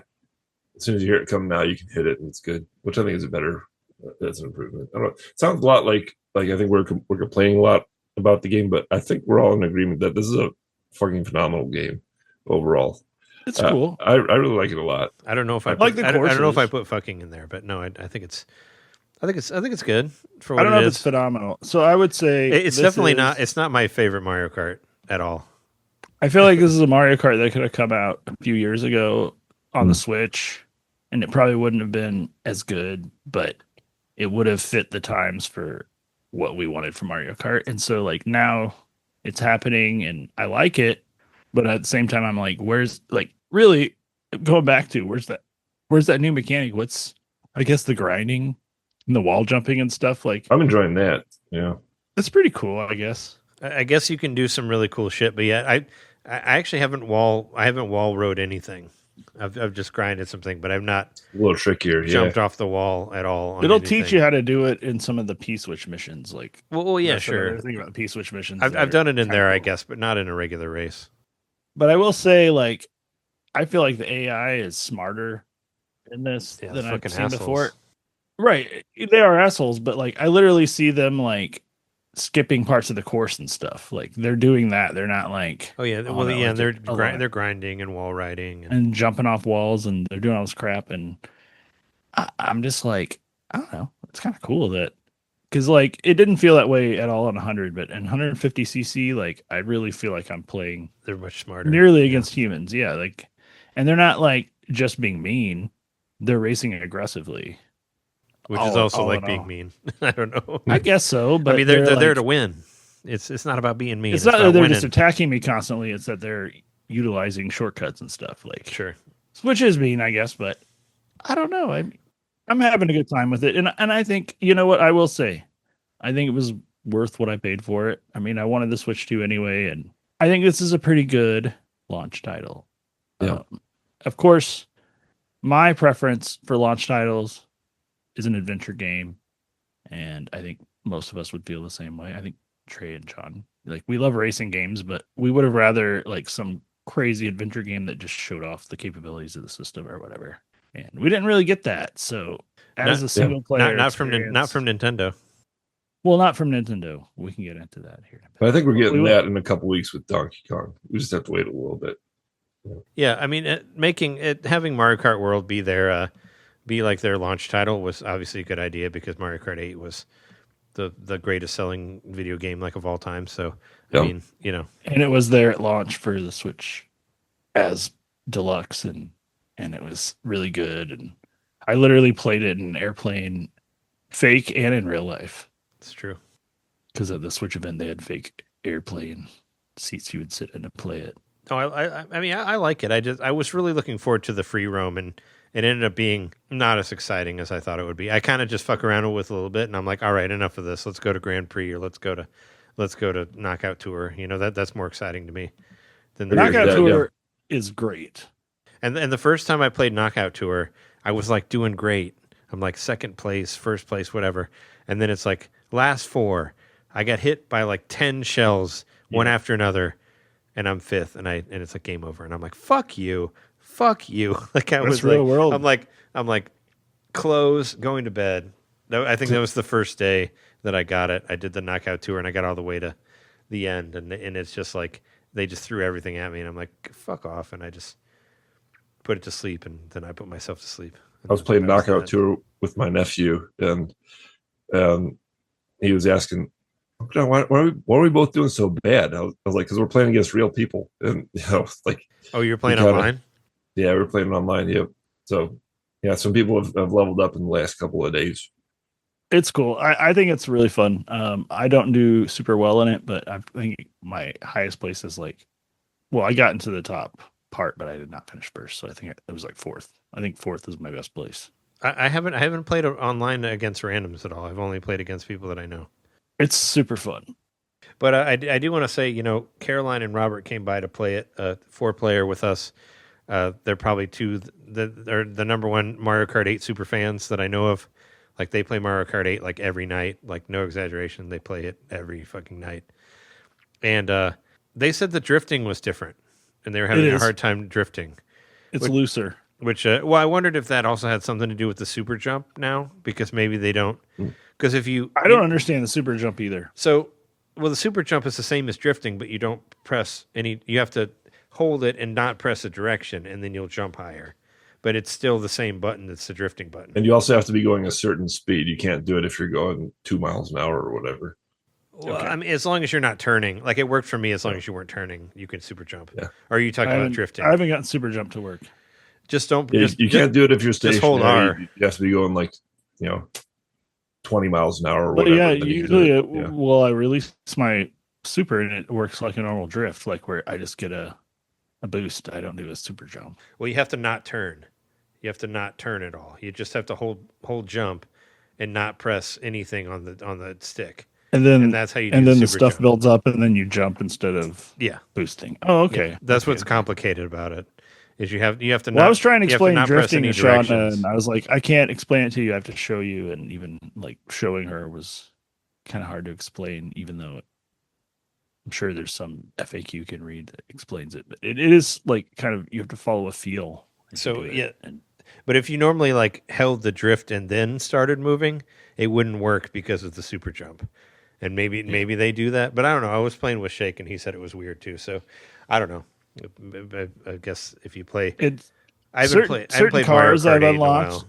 work a lot better than others. I mean, it's that balance of handling and weight and acceleration is super important in this because you're going to keep getting hit over and over again. So do not skip on acceleration. I always go for high acceleration and high handling. That's how you beat this game. That's actually how I beat 150cc on Mario Kart 8 was high acceleration, high handling. That's how you get through the shit. And they all kind of go together. Well, you have to have a nice max speed as well. No, But you pick up a lot of coins. But actually, no, because even though like your speed can be all the way down to like 1%, and you can still have a huge lead on people because you're not fucking getting hit by shit. Like this was the secret to get to like win on the 150 stuff on Mario Kart 8. And it still works like this. Like I never do high speed for anything, and I still have huge leads at the end. I'm a Wario, like Wario's my main, so like that's what I've been doing for the most part on this, and that's what I've been trying to get through 150 with. But I did actually beat one with Birdo, and I picked one with like a lower max speed. I didn't feel great about it, but it did help. It's do high acceleration over high max speed every time, because it takes way too long to get to your max speed. And you'll get hit by way too much shit before that. You'll probably never actually get to it. Even though I do like the new Mad Max Wario design, where Wario Stadium kind of looks like something out of Mad Max. And you can actually unlock like a Mad Max leather outfit for Wario, which is cool. I love that Wario can also just be a bee or a wasp or whatever. And there's like, I love that. There's I like love the new designs on giant metal nose that very much looks like it's something out of Mad Max. There's so many new designs on the classic courses that it's happened a couple of times that I've raced the courses and then realized that it was a classic course. I just think that's cool that like the Choco Mountain or whatever from N64 did that twice before I realized it was Choco Mountain, or the Bowser Castle. I was like, wait a minute, I went 2 or 3 laps and then realized, oh, this is the Bowser Castle from N64. Well, you know it's Bowser Castle when you do that big corkscrew big blast down. Well, the corkscrew spin down. The corkscrew spin down. Yeah, that's true. Oh, wait, yeah. Holy shit, I've done this before. Yeah. I can never like drift through this properly, but I could in this one. They made it a little easier, I think. There's like a secret in not the Bowser one. If you find Peach's castle, if you go through there's like a window you can drive through, which will reverse everything in the free roam mode. Oh, that's cool. Yeah. Which will mirror everything. Is that mirror mode free roam? Yeah, you can mirror mode free roam like that. I really like the Rainbow Road was fun. I had a lot of fun with Rainbow Road was awesome. That was like a nice Rainbow celebration Road if you haven't when you get towards the end and there's like the train with all the stuff in it and there's like a T-Rex on the train, like I was like, oh, this is fun. I didn't like that train so much. I was like, all right, enough of the train. You didn't like the T-Rex train? Come on, I was like, a giant dinosaur on it. Get on. I felt like the train was too much. I was like, all right, can you just like do something else, please? The train's been here too long. Oh well, I liked the train, especially with the T-Rex. The train bored me. Well, you should get on the train. It's more exciting. They're having a party on there. It's fun. Well, that's a lot of Mario Kart World. I want to talk about some other games we have in common. Like I know Jeremy and I both got Welcome Tour, right? Yeah, I got Welcome Tour. Yeah, why don't you guys talk about Welcome Tour? I've also fallen asleep playing more than once. Yeah, it's such a fucking boring game. Well, it is what it is, you know. How is? I mean, it's a lot of demos, right? It's like, hey, do you want to know how your Joy-Cons work? Well, here's a $10. So that's it's the only place I've used mouse mode, and I will say the mouse games are kind of fun. It's like playing, Mario Paint or whatever, amped up. But like, I literally was using my Switch 2 like box as my mouse pad. And I did definitely. I did use my pants. I used my pants once, and it worked okay. Definitely attach the attachments to them. Attach the attachments, people.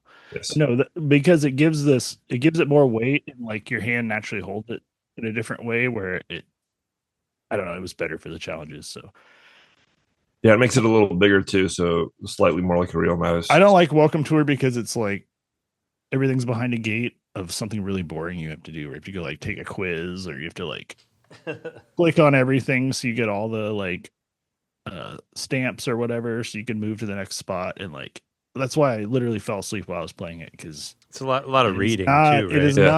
It is not a visually appealing overworld. It is so boring. It's like it's sterile by design. It feels like a manual brought to life, but it's just not cool. Someone pointed out, I forget who this was, but this is a brilliant comment. I thought that if you got Welcome Tour and you just spend all night waiting in line for your Switch 2, you fire up Welcome Tour, and the first thing you do in that game is you wait in line.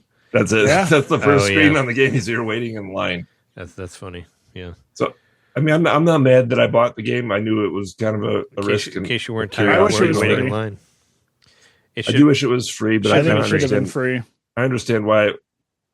I understand why they made it $10, and I also don't understand. On the side of I understand why. Also it's don't- because this is not the Wii Sports. I mean, It is not.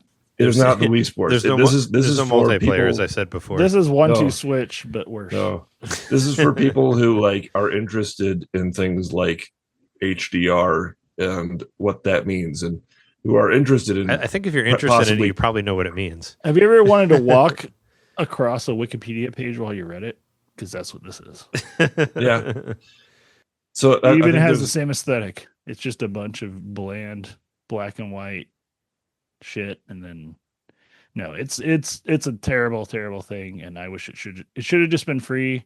I bought it because I was hoping like the mouse based games would be fun, and they're kind of fun. But then I want to keep playing, and I'm like, oh no, I have to unlock all these medals where I have to like get all the stamps to go somewhere else to get the medals to like play the next level of this, and Yeah. It put a bad taste in my mouth. I literally fell asleep playing it. Like I was just like walking around the world, and I was like, oh fine, I'll do one of these quizzes, and then I woke up like an hour later. I'm like, I put this to Nintendo. It's not too late to reverse course. For those of us who bought it, you could give us a $10 eShop credit. For everybody else, make it free.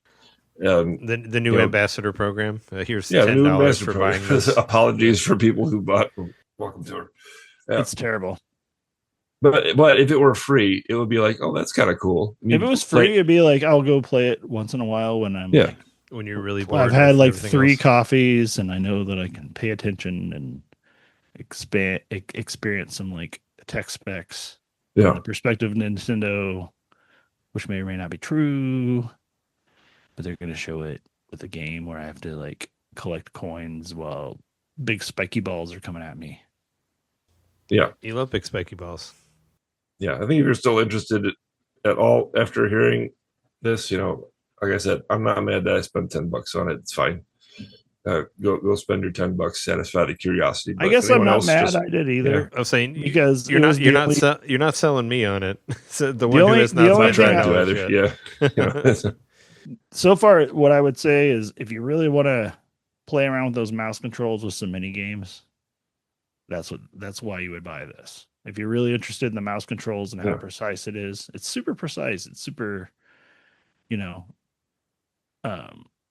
responsive and all that crap. But like, these games are boring, real boring. But were there another actual mouse-focused game available at launch, that would be a moot point. And there just isn't a mouse-focused game. I mean, there are. I mean, there's a good amount of them that use mouse controls though. That Sure, they're yeah. out right now. Like, I mean, actually, if you want a fucking mouse-focused game, get Civilization 7. It's on there. That's true. all mousing the whole time. Full mouse. That's all mouse all day. If you want to play those boring strategy games, that's what that is. But I mean, where it's really going to shine is when I get to play an FPS with it, and that's when I'd be like, okay, the mouse control's great, but it's not. So far, maybe towards the end of Welcome Tour, they're like, here's these amazing games. I don't think that's true though, from what I've read. I think it's you get to shoot pretty- balloons, right? There's like a first-person balloon shooting game, I guess. is there okay. I didn't get there yet. I mean, I think it's like 2 seconds long, but it's in there. Last time I did that in real life, there was a lot of kids crying. Blowing Well, up you guys balloons. both got some games in common, didn't you? No. Well, I think the game that we got in common was Fast Fusion. Oh, right, I did buy that. That game is it's really good, actually. I like it a lot. Well, I mean, I like Fast RMX and Fast Neo or whatever. So I bought it, but I've barely played it. I played it a little bit with you, but like we didn't play it together because you can't. there's no online for Fast Fusion, That's weird. which is kind of We blows. talked about it. And we did some after whatever. I think it was Friday. It was Friday night, right? It was before Caroline and Robert came over. And also they were really blown away by the extra racers that were in Mario Kart World, because there's so much more in World than 8, so that was kind of a lot. And Robert really appreciated how much advanced it looked compared to 8. That's what they said. As the 2 people that I know that play Mario Kart 8 like way too much. But yeah. But I'm going to, if I ever see a Switch 2 or whatever, I'm going to let them know about it. But yeah, no, Friday night, Jeremy and we tried it. I want to try it downstairs, and I tried my camera on it. But the other thing about using a USB camera is some USB cameras have microphones on them, so when you plug it in, it'll automatically switch your audio to the camera. So you got to deal with that shit too. And also, Bluetooth audio does not work. I just learned that today. It's in the menu. It says that you cannot. You can listen to your Bluetooth headphones, which I don't think works that well still. But there's no but you can't use the microphone on your Bluetooth headphones. It says it in the menu. It says no microphone for Bluetooth. So still no reason to use it. Yeah, I can hook up Bluetooth to my TV, and that's worked fine. Yeah, or you can just just play it outright just play through a it. speaker. I don't know. But I mean, with the new Pro controller, there is the plug on the bottom, and you can actually use headsets through that, which is pretty cool. So maybe I'll try to get a better headset, or maybe I'll try to just use a Apple one. And Jesse tried it out when we played online. And yeah, you just basically plug it in, it'll update your controller, and then you can do it like that if you want to. So, well, I do not have a Pro controller, but I want one. I do like it. But yeah, it's worth it. Yeah. When we did our game chat Friday night, I was like, Jeremy was like, hey, let's play Fast Fusion, and then we get the Fast Fusion, and it's like you can game share and play 2-player, and I was like, but if you game share, you can't talk to each other. So I'm like, this is dumb. But I mean, it looks really good. It's fun to play.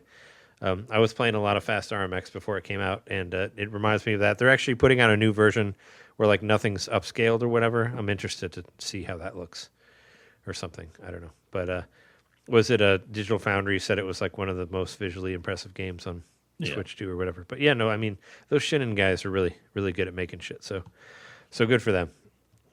But I really liked what I played of it. But I could try to go real quick through my list of stuff that I got. Sure. If you want to do that. So I kind of put them in an order, but they've kind of been moving around more than other thing. I was like, oh, well, these are the best ones. These are the best ones. Where'd it go? All right. So yeah, the one I was most excited about, obviously, was Street Fighter 6. Even though I already had it, I got it again. It looks. I think it looks really good. The loading is pretty quick. I mean, I haven't tried actually like moving from world to world. That was kind of what bothered me about the PS4 version. But walking around the open world and like starting fights with everybody is really quick now. You're just like boom, and you're right into it. And you guys played the demo, right? So you got an idea, like both of you. I played the demo, and I didn't buy it because I remembered I didn't like the demo. Well, the demo doesn't give you. I mean, you can just make yourself and play like the first like mission, right, on the single player or something like that. Like, do you even get to run around in the world at all in the mad? No. So, I got to run a little bit. It was like one small walled off corner or whatever. I don't think I got access to the whole world. Because you just meet that girl in the pink jumpsuit, right? With the necklace, like she's the first one. Well, because you probably go through all the Luke stuff, right? Where you fight the guy. And yeah. But I mean, it looks good. It's fun to fuck around with the new characters. There's a lot of characters I hadn't played as yet.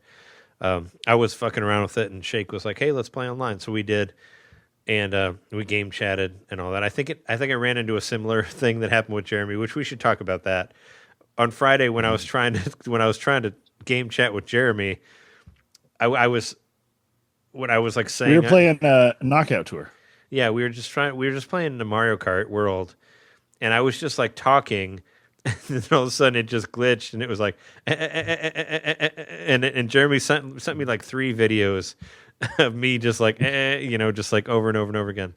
I would like leave the chat room and then rejoin it, and it would still be like as soon as I'd reload it. And I had no idea what was happening. I'm just getting these texts of these videos, and I was kind of, I was a little bit, I was a little tipsy, but I was like laughing. I was like almost crying, laughing at me, just like, on this fucking video.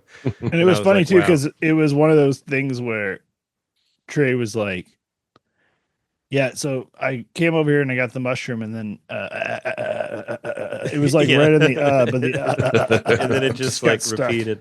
Yeah, I have to say I texted after we played Street Fighter the other night. I texted Shake about the game chat, and I'm like, yeah, game chat is hit or miss, but mostly miss for me. It's been like 100% miss. Like the first time, or whatever, 80% miss. Like the first time I played with John and Jesse. My fucking audio cuts out like right at the beginning, and then I got to restart it. And it happens a lot. Like we were trying to like game chat with Tim and Laura, and our fucking audio kept cutting out, and I have to reset the system or like put it to sleep and turn it back on, and then it's there. It honestly reminds me of like when I first started streaming stuff online, when you're trying to stream and like your computer can't handle it, it'll drop out the audio first. So you're like asking like people in the chat to tell you how it sounds. Well, exactly. Yeah, and people would be like, "Oh, your audio's done." And I was like, "Oh, well, fuck. Well, then I got to unplug it and plug it back in, and then it's there again." But it reminded me of like when I would stream more, and actually it doesn't do that anymore because I turned down the graphical quality. But yeah, no, that reminds me of of my fucking 15-year-old computer here that can do better than the Switch 2 can as far as that goes. But I mean, I don't know. Like it's been happening to me a lot, like constantly. And I was trying to race with Shake, and I guess the same thing kind of happened, where my voice went over and over again. When it was working well, just because we were just doing voice chat, and my Switch was literally 10 feet away from me, but you could still hear me. I mean, it was probably room sound. It's super echoey. Yeah, I mean, it's basically we speak. But we could talk. We speak all over again, except now it's contained within the Switch 2. Yeah. But we were having conversations. It sounds pretty good. It's smaller, but it's inside of the Switch 2. But I haven't pretty tried good for what it is. At a time, which is why I said we should have done this podcast through there. But no. But then I'd have to constantly reset my Switch because my voice would keep going out. That's what's fucking annoying about it. I've only tried game chat the one time with Trey and Jesse and Shake. The audio seemed pretty good to me overall. Like I felt like we weren't really cutting each other off, or some of the other hazards of multiplayer gaming and speaking, all that kind of stuff. The audio felt like it was pretty good. The video was a bit of another story, but do you have your Switch hooked to Ethernet? I do. See, I haven't done that yet. I mean, maybe that helps. I've never tried that ever. So, but I mean, I don't know if it would make that much of a difference. That's worth it. So I noticed back when I got that Ethernet adapter on the Switch 1, an immediate difference. And yeah, so I never looked back from that. And I was happy to see that we all have it now, just as a matter of fact on Switch 2. It's just ready to go. Yep. So I need to buy another long cable, but I've actually got one. Like the way my modem is set up at my house, it just like snakes down my stairs and then goes through like the staircase to where my TV is, and that's where my PS5 is hooked up. So either I could pull it out of the PS5 and put it in the Switch, or I could get another cable. I'm trying to decide what I want to do. Well, yeah, you don't want to disconnect the PS5 because you got to do that remote play. Yeah, I don't know what to play anymore because I just want to play Switch 2. But you got a bunch of other games. What else did you get, Trey? But yeah, Street Fighter 6 looks awesome. The new characters are really fun. I had a good time playing as Terry Bogard and whatever Bison's called now, the Dictator. I played as Bison, but it was fun. I played Shake online on Street Fighter 6, and Shake had a PS5 for a while, and I told him, like, dude, get Street Fighter 6. It's so good. It's so good. And now he finally got on Switch. He's like, this game's so good. I was like, I've been telling you that, man. Come on. Like, this game's awesome. Does he still have PS5, or did he get rid of it? He still has it. Yeah, he just doesn't play it. But I beat him a couple times with Zangief because Zangief is fucking amazing in Street Fighter 6. He's got mad cool moves. He's got like a jumping pile driver thing that can run through projectiles. He's fun as hell to do. And he was impressed by how well I could do those spinning pile drivers with my leverless because I practiced a lot. So proved by Shake. But yeah. And I played single player with the leverless too, because you can move the camera now with it.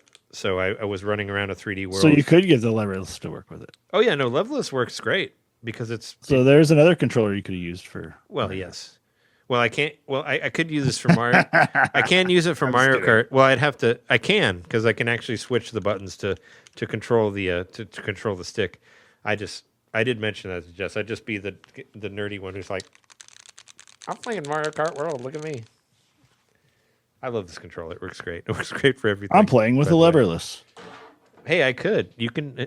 When I was like mad at not being able to beat Bowser on Street Fighter Alpha 3, I learned that you could switch the pad to be different joysticks, so you could totally make it work with Mario Kart if you wanted to.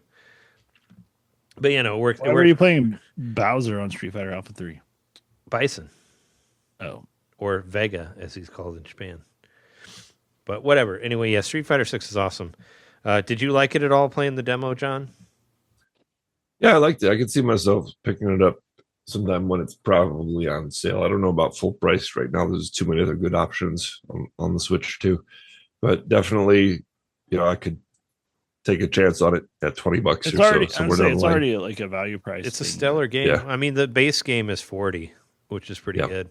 And the $20 for like 2 years of DLC characters, and they just announced the season of DLC stuff as well. So, but you have to pay for that. Yeah, but I don't give a shit. I love Street Fighter 6. It's really good. It's a really good game.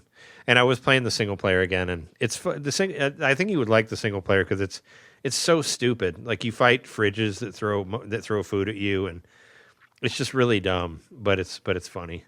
And I made my dumb character, and he looks silly and all that. So, or they look silly because you can be non-binary on there. You can make your character human, which I think is fun also.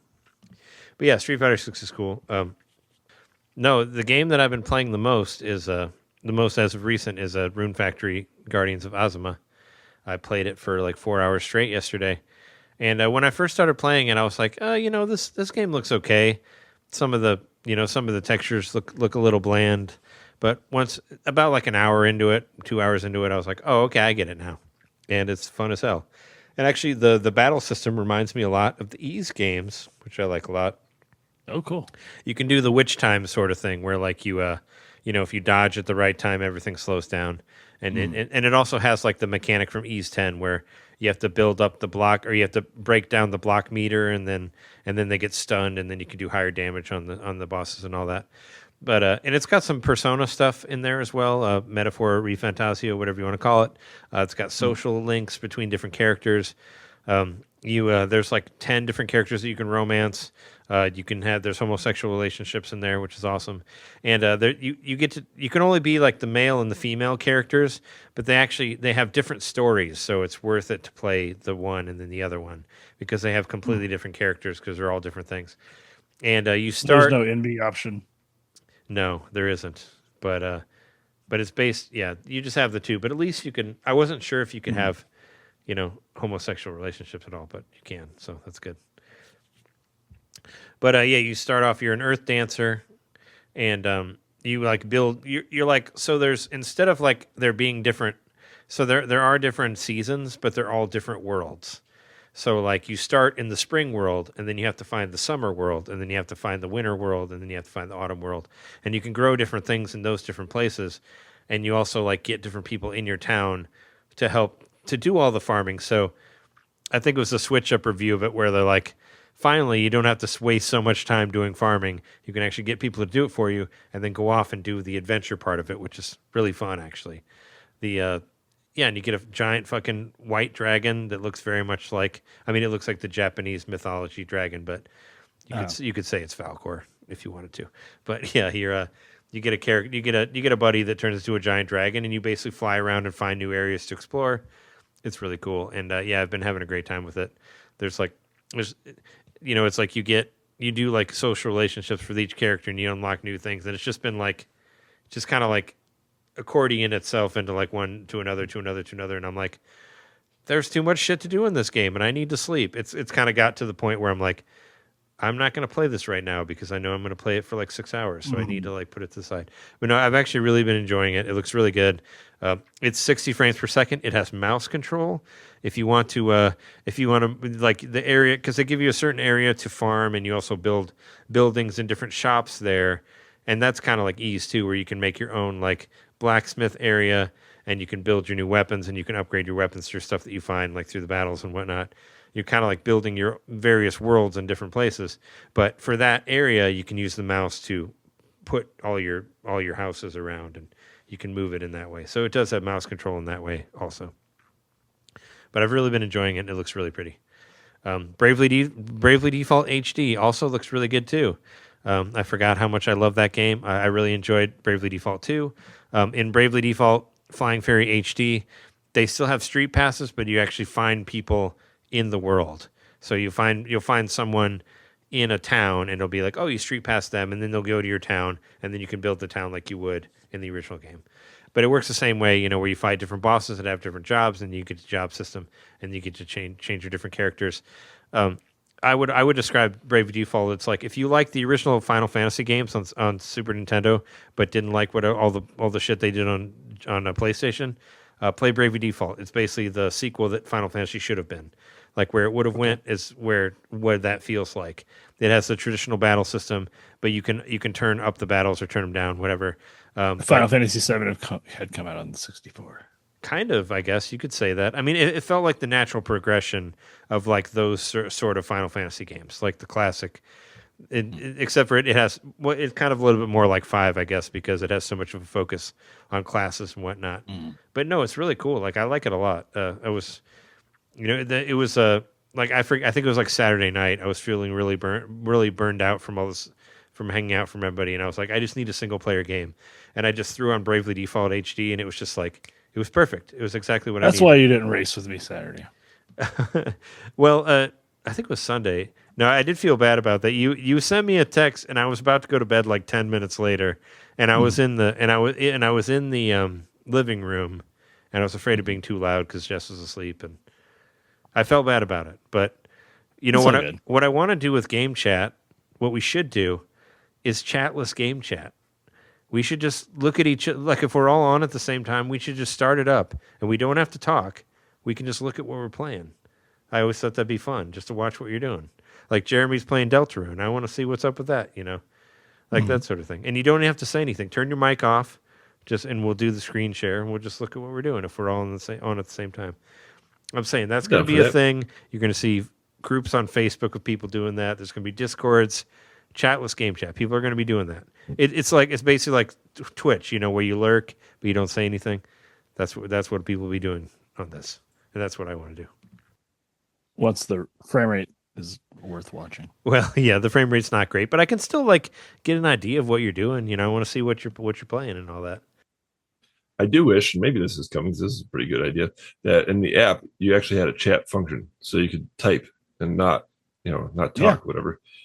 Just if you're all in a game chat together, just type together. That's actually, it's really weird that's not included on there. That does feel like a major oversight or miss or whatever. But yeah, like I said, I got Ridge Racer Arcade Archives 2 and 1. I got both of them. It's basically the same Ridge Racer 64, but it's in first person mode now. I beat there's only like 4 races on there, and I played that. I got No Man's Sky, the Switch 2 version. Well, I bought it for Switch 1 because it was on sale for $24, and the upgrade was free. I got this before I got a Switch 2. I still haven't played it yet. I got that.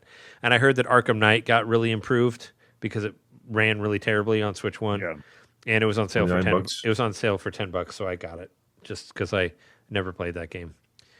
And I wish they would do an HD version of Arkham Origins because that's what I really want to play. But yeah, that's pretty much what I got for the new stuff.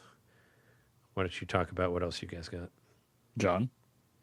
I think John talked about the... Oh, yeah. Oh, you haven't I go a little more into Hitman. So, like I said, they really didn't do much to update it. I'm not mad because I got the opportunity to play one of my favorite games of all time on the Switch 2. So that's cool with me. Add to that 600-hour count you got there. Yep. And it's not streaming this time. Throw it on. It's not streaming. I mean, I'm sure you notice a big difference at least for that, right? That it's like native now. Yeah, it's native now. So it runs better than the cloud version. So that's my review of it. If you want a review of how it compares, if you want a review of Hitman on Switch 2, ask somebody who has been playing the cloud version for 655 hours. Yeah, it runs great. So otherwise, you'll hear some other stuff online about how it's like not the best way to play it. That's probably true. It's probably better to play it on the PS5 still and all that. The frame rate varies from bit to bit. If you're alone, if it's just Agent 47 himself, it runs super smooth. It looks like 60 frames a second.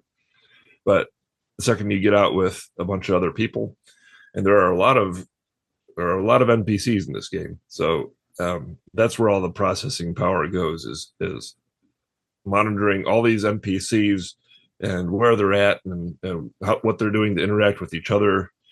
Because, like I said many times before, this game is like a giant clock. All these different parts moving all at once in the background, even things that you're not seeing. So that's where all the power goes to. So the frame rate can stutter a little bit here and there. It does feel like the game is like they copy pasted the Switch Cloud version and just made it work on Switch 2. So much so that even the loading screen, it still says Hitman 3, just like the cloud version did, even though the name of the game changed 2 years ago to Hitman World of Assassination. Oh, it doesn't even have that on there? Isn't that like what? No, they didn't even change that. So they didn't change that. I sound like a unique case scenario. You might be a unique case scenario of someone who actually like put a bunch of time in the cloud version, like right, who would notice a little detail like that. Maybe you should work for IO, but it may be based on your it may also be based on your like cloud save, like because why it's doing that. You know what I mean?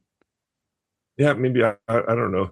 Maybe because, like I said, the cloud version did transfer over flawlessly. It just transferred over based on my username, my Nintendo account. The IO. That's it. Not even the IO account. So I do have an IO account. Well, I guess the IO account is associated with the Nintendo account, but at no point was ever asked for the IO account. So I just fired the game up, and all my saves were right there. So I'm assuming it's through the Nintendo account. But anyway, yes, I still give it my highest marks, highest recommendations. It's a fantastic game. Maybe some improvements down the line are coming. I would assume so, because they are updating the game. They're adding the 2-player mode that I mentioned earlier. They just added the limited time 007 themed special mission, which I haven't played yet. So although I have I'm a little disappointed at the frame rate not being up to snuff. I have every bit of confidence that they're going to work to get it there, because they are still improbably supporting this game at a very high level 9 years into its existence. Yeah, and they've got another year and a half or so until that James Bond game comes out. So all eyes are still on their Hitman franchise. I think they will fix it. If you have any hesitance about it, I would say just jump in and get it. If you got a PS5, that's still probably the better way to do it. But if you want it on the go, Switch 2 is the way. It's not like 60 FPS on there, or is it like 30 or what? No, it varies. Yeah. So like it'll hit 60 when you're alone, like in a room by yourself. But as soon as you walk out with a bunch of other NPCs, it dips. So I mean, a nice simple solution would be to just put a cap on there. Just if you wanted to cap it, do a performance mode, do a graphics mode or whatever, and allow you to switch between the two as you choose. Mm-hmm. Well, anyway, what else did I do? Those are the games that I got. I'm thinking about getting that No Man's Sky. I might do that sometime this week. It's cheap. It's on. I think it's on sale till like next week. I haven't played it yet, but it got really good reviews. Like apparently they made it just as good as it is on other systems or whatever, or they really improved it. That has mouse control also. You can do mouse aiming on that one. I'm just saying they are there. Was it fucking Cyberpunk's 2077 has mouse aiming also. Yeah. I should say that. And so does Fortnite. Fortnite has it too. New Fortnite. Oh yeah, I could try that. I did download that. It's free. One other thing, which actually looks like way better than, and that's at 60 FPS also. Looks way fucking better than it did on Switch 1. Like I just jumped in to try it out, and it's a big difference. I did buy one other thing. I bought the all-in-one carrying case, which I love this thing. It's great. The Hundo. It's a little expensive. It's like Hundo, right? Yeah. Yeah, it's $85. It's like the same price as the Pro controller. Same price as the Pro controller. I was trying to think about what price did I pay for the previous Switch case. I think I paid like $40 for that one. But admittedly, that one's a bit simpler than this one. This one it's kind of premium. I think maybe I'd be a little happier if it was like $65, but 85. I mean, I wish it had more game spots. It only holds like 8 games. it holds like I think it's 6 actually. Is it 8? I don't know. Less, I don't yeah. remember. Because the one that I have that I got for 30 holds like 10 or 12 games. It holds 6 actually, but it doesn't. So not very many. Yeah, but it also doesn't. The one that But I it holds have the dock as well, right? does not Holds hold the dock as well. Yeah. It's got this part that flips up to secure the dock. Yep. I know it's nice overall. I'm happy with it, and I feel very confident that everything will be protected. Like I think I mentioned it on the Slack, but with the old Switch case, like things would jostle around a bit. With this one, I've already tried putting everything in there. I gave it a light shake, and I just didn't really hear anything messing around in there. So it feels like it's all secure. Totally worth it, I think. Yeah, I still need to get a case for my Switch too, but I don't plan on traveling with it much as of now. Yeah, I was hoping that I could fit everything in my other Switch case, but I cannot put the dock in there, so I'll have to get a different one. But I really don't want to spend like $85 on it. So hopefully the version of the Switch case that I like now, they'll make another version of that that's maybe like more equivalent to the price that it is, and I can just get one of those. But we'll see. And even if I wanted the one that John got, I don't think it's available anywhere right now. It's hard to find out. I found it on GameStop.com and I ordered it right away. I think it's already sold out. I was saying, Again. yeah, I'm saying if I tried to get it right now, I don't think you can get it.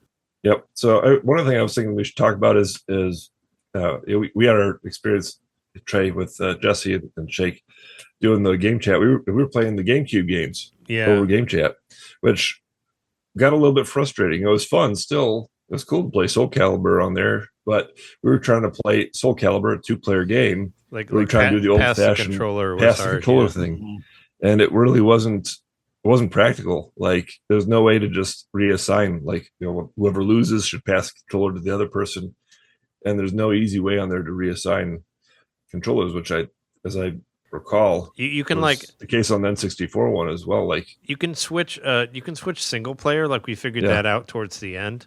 But that's it. You can't like switch like any other one. Like you can basically pass controller for the first player. But yeah, we were doing like where we'd leave the whole game and then come back and then we'd all be in like different. Yeah, it's not ideal. Come back in a certain order that was according to the player number that we wanted. Yep.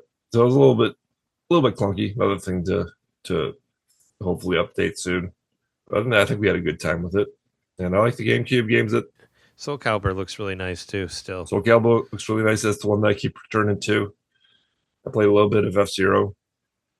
Great game that I never really got much of a chance with back in the day. It's hard. It's hard as shit. It is hard. Yeah, it's hard as shit. Yep. Just try the single player.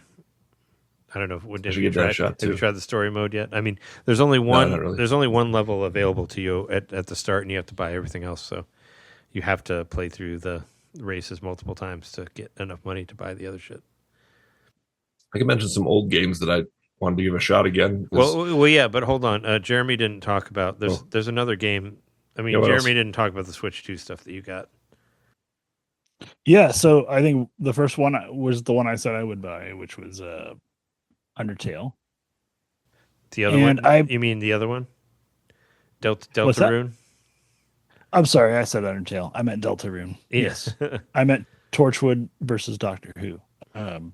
So like Doctor Undertale is no I almost called Torchwood. Deltarune's cool. I played through the first part again, and it was years ago that I played it the first time. In fact, I could probably look at a podcast and hear my impressions of it, but I had completely forgotten. It's like our third episode or something when you talked about Undertale originally. Right, but Deltarune, when that came to the Switch, I played through the first chapter then, and so I basically just played through the first chapter again, and I think it's up to it, like the third chapter is what was released. So 4. I haven't played the through chapter yet. It's through 4, 1 through 4. Okay, well I'm on the second chapter, so I'm a long ways away from having any updated information about it, but it's still fun. It's a game where you have to fight, but not fight. And each character kind of, I don't know. We're going all the way back to Switch. or we're going back to NintenDomain episode like 3 or whatever. But yeah, it's the same as it ever was, but I think there's more character development with your party this time around, and I like it so far. I haven't played. I mean, I played a couple hours of it. I played like 3 hours of it to beat the first chapter again, and I liked it. And I've got like 3 more chapters to play. So I like it. It's I feel like it's a generic thing to say, but I think Undertale and Deltarune are actual works of art that are video games. They are something that means something more than just a video game. So They're very charming. yeah, I don't know what to say other than that. But the other game that I thought I should mention for sure, because I mentioned it at the top of the show, was Fantasy Life, which I did buy you a couple of days ago. And I played several hours of it. And you got the Switch 2 version for $2.50 extra. Well, I bought it all new. But yeah, well, I mean, it's the update is really cheap. That's what's cool about it. It's super cheap, yeah. So if you buy the Switch 2 version, it's like $63 or something like that, which is cool. That's what I bought. Yeah. And I love that game so far. It's very fast paced, but once it kind of introduces you to everything, you're just kind of free to do whatever you want. So right now, I basically would say it reminds me of Animal Crossing combined with Dragon Quest Builders, and add a little bit of the remake of add Echoes of Wisdom for sure. Echoes of Wisdom and the remake of Link's Awakening, because graphically it's kind of like that. There's an open world, but it's like one of 3 things you can do. Essentially, the game just like, it's like, okay, here you are. Yeah, you're on a ship. The ship gets attacked. Now you've got to find your friends. You find your friends, but in the meantime, you find a warp to the past, and then you find a whole land, and like it just keeps adding elements. But I think I'm at the point where it's like added most of the elements. So I have basically a village, very Animal Crossing style, where I'm like building houses for everybody and customizing them and laying them out in my little island village. And you can talk to them, and they have different things to say to you and different quests for you and items they want. You can give them gifts. But at the same time, I'm also like working on a main story on this other island. But at the same time, I'm also like in the present day, or no, not in the present day, but at the same time, I'm also in this open world area called Gigantormania or something like that. I don't know. But it's this huge open world area where you're literally finding shrines and towers and stuff. So it also combines it with like Breath of the Wild and Tears of the Kingdom. It's all these different elements, and it seems like it wouldn't work, but it works so well. And so I've been having such a good time like building up my village, and I've got like, I think I have 9 people living in my village now, and you rescue them in Gigantormia. You only got 9? I got 15 in Asuma. Yeah. What of that? And they each like, yeah, it's similar where they can you get them to do stuff? Like roles. Yeah, they do roles. They like will farm for you, or they'll like harvest wood for you, or whatever. They do the grunt tasks while you do other things, while you would do the adventuring. But the whole layout of it is very much reminiscent of Animal Crossing or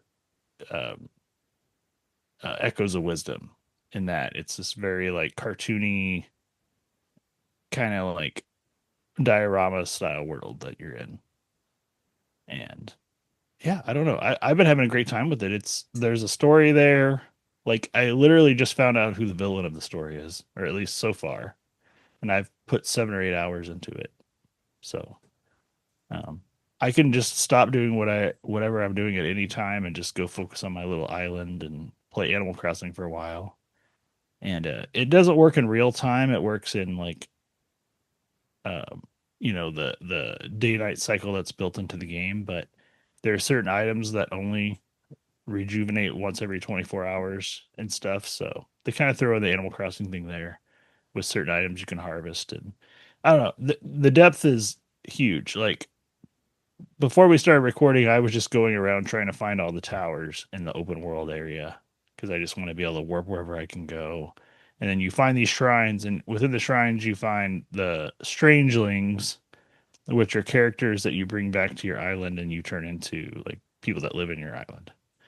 But it's also part of the story mode as well, where you'll find strangelings, and then they are not going to join your island necessarily. They have other purposes in the world. But very early on, I opened up a dragon that can fly around on, and yeah, it sounds very similar to what Trey said about the Rune Factory. But this is like, I don't know. I guess the original Fantasy Life on 3DS is a cult classic. People love that game, and this one did really well too. Like they sold a lot of copies of it, from what I heard. I love it. The Fantasy I mean, Life it's mostly what I want to play when I boot up my Switch too. Like, I'll play a little Mario Kart World, and then I'll hop over to Fantasy Life. And Sean's like, "This game looks boring." I'm like, "No, it's not. I love it." Yeah, so you put they've been quicker on the times. It showed that you had put 10 hours already into Fantasy Star Life, or whatever it's called.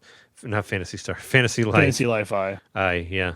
And I was like, oh, I should try to get there for Ozma. I'm only at like 6 hours, but I was trying to get to 10 for you. But still, now when we were talking online Friday night or whatever, I thought really I heard a lot of people say great things about the Fantasy Life game, and I thought about getting it, but yeah, that one and Guardians, they just sounded too similar. So I was like, oh, well, I kind of like that we got opposite games that are both supposedly really good on the Switch too, that are, you know, similar like mishmash concepts. So I look forward to more updates on your experience with that, because do I want to play that? I do, but also like I got this one right now. Yeah, exactly. I mean, I'm definitely playing Guardians of Awesome all the way through. I might even try to 100% it. I don't know. It's too much fun to play. So I've really been enjoying it. It was like I thought about, I was like, well, maybe I could try Rune Factory 5 again and see if that runs better. I was like, oh, but that game was really boring. Even though I can't remember who it was, but I found like an updated review of someone that had given Fantasy Life like a really positive review on Switch, and they were like, it's like a different game on Switch too because of how much better it performs. I watched Switch Up did a review on. They did a review for Switch 1, and then they did another review for Switch 2 on a Rune Factory. So some similar thing. Then they said that it was already rated really highly for Switch 1, but they added more points to it. But I'm glad you're enjoying it. Oh yeah, I love it. It's so fun. Like, it's so low stakes. Like, everything in it. Like, there's this guy you're trying to save, and he keeps getting trapped, and you'll hear like from beyond the wall, like, "No, stop torturing me. I don't want to go to sleep forever." And then you like do whatever you can to like unlock the door, and you go in there, and she like made this really nice soft bed where he just wanted to keep sleeping because it was so comfortable. Yeah, it's not like death or whatever. Or it's like, what is she doing? He sounds like he's choking, and she was like feeding him like really spicy curry that he eventually started really liking. You know, like the torture you hear from beyond the door ends up being like, you know, it turns you on your head of like, oh, he's not getting tortured, like, because this guy is like an explorer and he's trying to learn things. So she's trying to torture him, but she's just making him enjoy the process more. Sure. So I don't know, it's a lot of stuff like that where like something seems bad, but ultimately everybody loves you and thinks you're great, and that's kind of how the game works. Like, that's why I'm saying, like, after 6 hours or 10 hours or whatever, there's finally a villain who one of the characters is just, you know, offhandedly saying, "I keep having dreams that you're mean, but I know you're nice." And then eventually you find out he's the villain of the game. And that's kind of where I, like, when I stopped playing, like, they kind of revealed who the villain was, and someone got kidnapped, and it kind of like took a little darker turn. But up until then, it was so positive and nice. Yeah, Guardians of Ozma has a lot of Okami vibes to it too, where you're running through reinventing the world or reinvigorating the world or whatever. You have this like a mystical drum that you play next to dead trees, and you can make them live again and all that. And then once they're alive, you can like farm wood from them or whatever, and use that to create different houses and whatnot. But this game also has a roguelike mode, which I've only started playing around with, but it's kind of cool because they're these like, basically they're like Chalice dungeons from Bloodborne, that you get, and there are these dungeons that you can go into that are randomly generated, but you have to like go through the floors, but the floors will be like harvest all this corn or whatever. Like, you know what? It'll be like based on how the game works, and it's not just battle based. Like it'll be like, oh, in this on this floor, you're gonna have to collect all the minerals and craft something or whatever. Like, and that's your like randomly generated floor you have to get through. So it's a really cool way to approach the roguelike thing, like with this cozy game, to where even though there's a ticking clock, you still feel kind of like nice while you're doing it. For sure. We should just try to run through the Switch 1 games that we did on our Switch 2. Sure. And then that should be that. I do want to say, I'm just right off the bat, because I just don't want to not mention them. I watched the PlayStation State of Play, and when they showed the Mortal Kombat collection coming from what is it? Digital Eclipse. I like yelled out loud because they were like Digital Eclipse who brought you the Street Fighter 30th anniversary, and then I swear they were showing footage from the Galloping Ghost in that trailer, and I was like, what? And yeah, they're doing a Mortal Kombat collection, and I'm more excited than I've been for a long time, because I've been talking about how they need to re-release Mortal Kombat games, and they finally are. And Mortal Kombat 4 has never been re-released, aside from like the original PlayStation 1 and 64 ports. We never saw it again after that. It was never in any of the 1-up arcades or whatever. We're actually getting a full release of Mortal Kombat 4, and they're going to do all the different bad versions, like the Game Gear version of Mortal Kombat 1 and the awful Game Boy one that I have. It's all going to have rollback netcode online, and I'm so excited about it. It's going to be really fun. So, yeah, and also we found out there's going to be a new fucking Splatoon 2, a new Splatoon game coming out, which was unveiled. Splatoon Raiders. It's definitely Splatoon 3. It was shown on fucking the Nintendo Today app, and Splatoon 3 is actually getting a Switch 2 update tomorrow, as for the time we're recording this on the 12th. So I guess I need to re-download that because I have not yet, but I want to do it just to see the new frame rate and all that. And was it Final Fantasy Tactics is coming to Switch 2 also. So cool. And that fucking that Arc System Marvel game looks insane on PlayStation 5. I don't know if we're ever going to get that, but it looks amazing. And PlayStation was making a fucking fighting controller. Like, that kind of blew me away too. They're making their own fighting stick like Sony is. But whatever. And Xbox has their own handheld. Yeah, I mean, who cares about that? I mean, everything was, everything was an Xbox handheld. It already was. My phone is an Xbox handheld. Like this recorder is everything is an Xbox. Everything. My Pac-Man pot holder. This is not my white box. This spear is an Xbox. This controller is everything is already an Xbox. Like, whatever. But yeah, no, I don't really care about that. But of course, since we got Switch 2s, we had to go through our Switch 1 stuff. And I don't want to spend a whole lot of time on the ones. I'll just go through it really quickly. I played Turbo Overkill. That was that first-person shooter that I really liked. And the area that I was stuck on, where like the frame rate was really bad, where everything was slowing down, it seems like it's fixed now. So I need to go back and beat that. The sound was not slowing down. It was much quicker. So I was like, okay, cool, awesome, let's do that. I went back. By the way, Digital Foundry did go in and confirm that Switch 1 games run better. So it's not just one-off things or whatever. Just across the board, they kind of all run better. There's a few where it's more noticeable than others. Yeah, it's a different system. It's not like it's not emulating Switch. It's actually a completely different thing. So yeah, it does run other ones faster, and I could see that for myself. But Mortal Kombat 1, I played that, and it seemed like the loading was faster on it. The frame rate seemed a little bit better.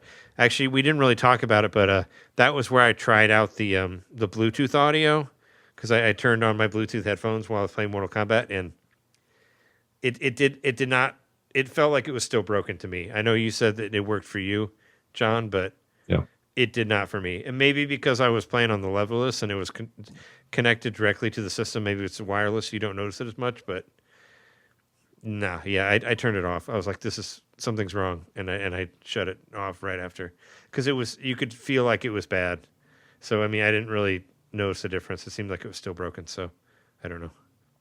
So I did that. Mortal Kombat 1 looks a little bit better. I wish it would have a full-on Switch 2 version, like the shitty Harry Potter one does, but whatever. I played Ease 10 again. Ease 10 actually kind of looked the same. I didn't notice it looking any different, but it already It looked was pretty. built for the Switch. Yeah, but it already looked good on Switch. So, and I don't think the only thing I've seen from Falcom is I saw on Twitter they said that they were going to do a Switch 2 version of Tokyo Xanadu X. Like that game already ran really fucking good because it's a PS Vita game. But sure, whatever. You want to add more shit to it? Great. I mean, I think that game's really awesome. So whatever. But I played Pokemon Violet, which felt like a completely different game because now it runs in 60 FPS. Did you get to try out Scarlet, Jeremy? I tried, but I didn't remember at all what I was doing. Like it's been so long since I played. I was like, what's going on? Like, who am I talking to? I didn't play it for that long, but I mean, I could tell a difference. Like it ran much smoother than it ever did on Switch 1. But I beat the game, you know, and you did too. You know, it's like what do I do? And I did download I downloaded Arceus, but I did not get to mess around with it because I was hoping that Arceus had some upgrades too, but I don't know. But yeah, Violet looked like a whole different game, like just by how smooth it was. I was like, oh, this is cool. But I kind of just the non-fucked up version is naughty, I would say. Yeah, yeah, right. Yeah. The fixed version.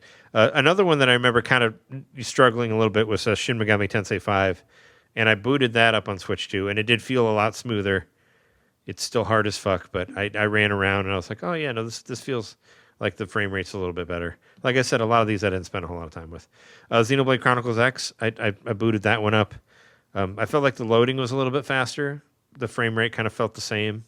I mean, what did you think? Did you try that one out too? I thought it loaded faster. Yeah, that was about it. Yeah, the loading seemed quicker. I think the draw distance was maybe a little more, but like it's negligible. Like it didn't change the game at all, as far as I could tell. Doom 2016. I felt like it looked better. I don't know. It's been a long time since I played it. I remember I remember when it originally came out, like everything kind of had this sort of like claymation thing to it. It had like this like clay was smothered on everything, and it was kind of like a little blurry, like the texture. Yeah. I thought the texture looked better from what I played of that one. And it was, it's Doom. It's an awesome ass game, So I was like, oh hey, this game's badass. I did Subnautica just for the hell of it because that's a game I really loved and never beat and always wanted to. I thought that one looked better too, from what I saw of it. Jess and I played Mario Party Jamboree, and right when we started the game, it said, where it'll normally talk about your Switch 1 controllers, it'll normally talk about your Switch 1 Joy-Cons, and now it talks about Switch 2 Joy-Cons, so obviously it's been updated, but I didn't notice much of a difference because it already looked really, really good for Switch 1. But I mean, I noticed that it's like, hey, you're using different controllers. Here you go. AEW Fight Forever. I booted up AEW Fight Forever. It feels smoother. I actually played it today, and I went to like the worst looking level that they had was the beach level, which was a DLC level. But like there was like this white line around all the characters, and it looked really shitty. The beach day one, and I played that again, and they got rid of the white line. Like it looks better.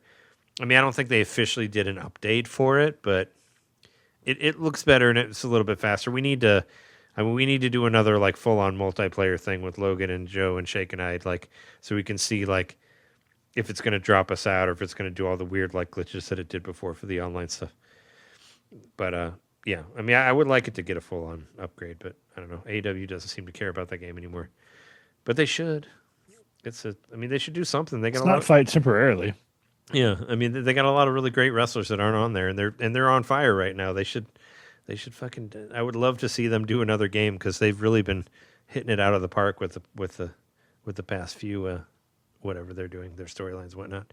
And I also did Animal Crossing just to see if my island was there, and it felt like it loaded a lot faster. That's what I got from that. Oh, super fast. Yeah. What do you guys got? My big one was like.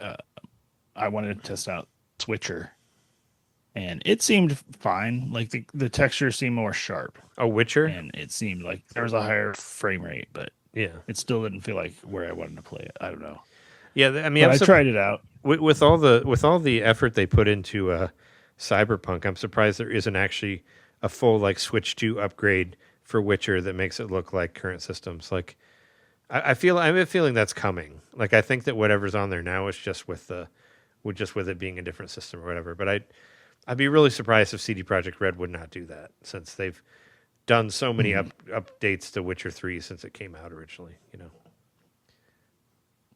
I did try the Zeldas, and John, I'm sure you have something to say about those, but I played both of them because I want to give both, the old college try. And mostly with Tears of the Kingdom, I just did the exact same thing I always do. Went to the highest island, built me a machine, and flew as far as I could. But it just looked so much better. Like it just already looked amazing, but like So I clean. could see further and cleaner. Yeah, and like everything was so much sharper. And then, but I did like with Breath of the Wild, I actually tried the notes connection, the Zelda notes on the app. Oh yeah, the phone. And I found a shrine I hadn't found yet after 130 hours or whatever I played at that. Oh, wow. Directed me to a shrine that I hadn't been to yet, and I haven't beaten it yet. It's a hard one. Nice. But I thought that was really cool that I could boot up this game that came out at launch that I guess I never truly finished, in that I never found all the shrines. But it led me right to one that required like talking to people and stuff before I could get it activated. So yeah, I thought that was really cool. But yeah, just nothing I've thrown at the Switch 2 has disappointed me. It just runs so good. Like anything I loaded up, and yeah, similarly, Trey, I loaded up Animal Crossing and it loaded super quick. And nobody was mad at me that I showed up late.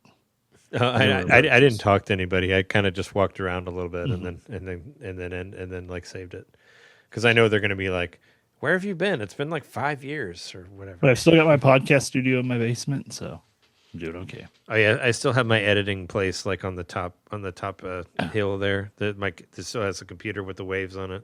It's supposed to be my editing spot. Yeah. So everything I threw at it, like we even played Tetris 99, and it actually seemed like that loaded a little faster. Like, oh nice, yeah, I don't know if the online's faster, but it did actually seem like it matched you up quicker. But incrementally, it's not that big of a difference. It's just something you notice if you play it a lot. I downloaded the updates for Tears and Breath of the Wild. I just haven't played either of them yet. Well, I dove into Tears of the Kingdom. I finally conquered that last bullfrog with the Zelda Notes app. Thank goodness. Hooray. Yep. It was so satisfying to just fire that up and see, yep, there it is right there. And sure enough, I looked on the map. I looked at my I forget what you call it. Hero's Path. Hero's Path, exactly. And that was one spot where it was a blank. I hadn't been there. So that felt a little satisfying. At least it wasn't a spot that I'd run over again and again. So I went there. I killed that stupid bullfrog, and I got the prize. You want to know what the prize was? A pile of shit. The friends you met along the way. Yeah, essentially along those lines. It was another paraglider. Oh, so, yeah, different pattern. Paraglider design. Yeah, of the what's it? The guy. What was his name? I don't know.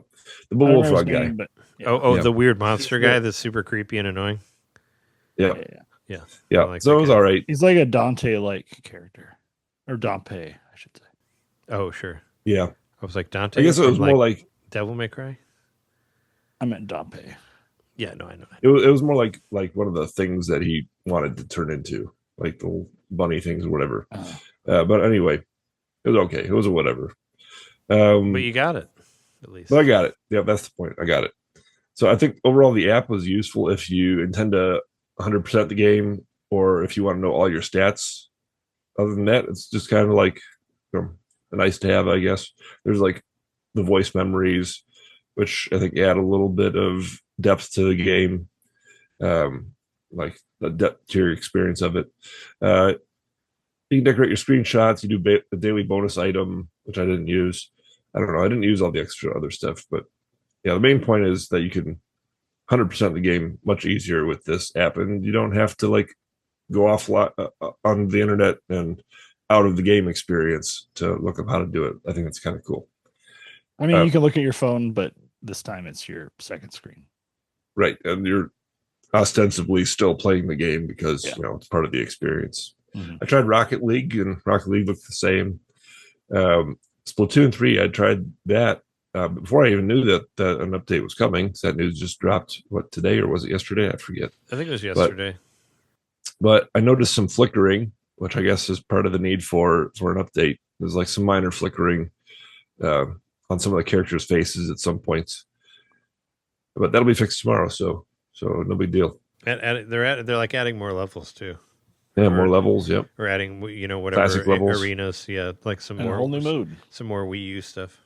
Mhm. But you can use it in either Switch 1 or Switch 2. I tried Tony Hawk just because I so want number 3 and 4 to be here today. It's not here today, but Where's that demo at? They're supposed. I wish to we be, could play that demo. I would love to get that demo right now. Yeah, Yeah, they're supposed to be. Well, I think it's available for PS4 and 5, but they said it was coming for Switch 1 and 2. But yeah, if you pre-order it, you get a demo of it. And I thought it was going to be out today because Nintendo they did a Twitter thing showing like Tony Hawk 3 and 4. So I was like, oh, the demo must be out, but I was at work, so I couldn't really tell if it was out or not. But I thought if Nintendo America was posting, Tony Hawk 3 and 4 stuff, then maybe there was something out there, but I don't know. yeah. And I tried the Tetris games, which basically just to test the D-pad on the Pro Controller, and thankfully it worked. So yeah, those are the games that I tried. Do you have any extra ones you want to mention on here, Jeremy? Not really. I think if we're going to talk about the Switch anymore, the Switch 2, we should at least say, how do you feel about the magnets? How do you feel about the way the controllers attach and all that? Like that was the first thing I really wanted to do when I was at Green Bay, and I filmed it for the YouTube thing or whatever. Because I just wanted that, I just wanted the snap. I just wanted to feel it, and yeah, it works. It works fine. I mean, I still. I don't have a Pro controller yet, and I love playing with the dog bone. Like, it's been great so far. Like, it's done me well. I want the Pro controller. Don't get me wrong. I'm going to get one when I can, but like, it snaps into that little thingy. So nice. I do like this. I do like the way it snaps in there, but supposedly the Joy-Cons are still the same, and there's a good chance of them drifting, which I don't like that at all. Yeah, there's been people broke it down, and they said it's pretty much designed the same, which is unfortunate. But I love the kickstand is amazing, and the screen's actually big enough. I feel like where portable mode, it feels table huge. mode makes more sense now. Yeah, the thing feels fucking huge now. I have it set up underneath my TV right now. It's definitely hefty. It's definitely got a heftiness to it. I'm way more likely to play in handheld just because the thing actually fits in my hands much more comfortably. I don't feel like I'm going to get a cramp after 20 minutes. Yeah, I don't want to play handheld. I want to play tabletop because of that stand. Oh, sure. I want to set it somewhere and use my dog bone to play it.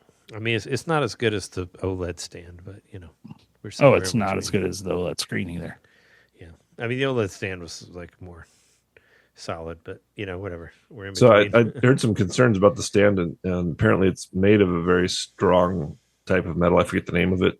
So I felt that too when I first did the stand. I was like, oh, I'm going to break this thing, but I got some reassurance. It kind of looks flimsy. It's so it seems like it's plastic or something, but it's actually a type of metal, so it's stronger than it seems, they say. Yeah, it's definitely metal. It's definitely not plastic when you feel and it. Doesn't have little clicks. It's just a solid smooth all the way.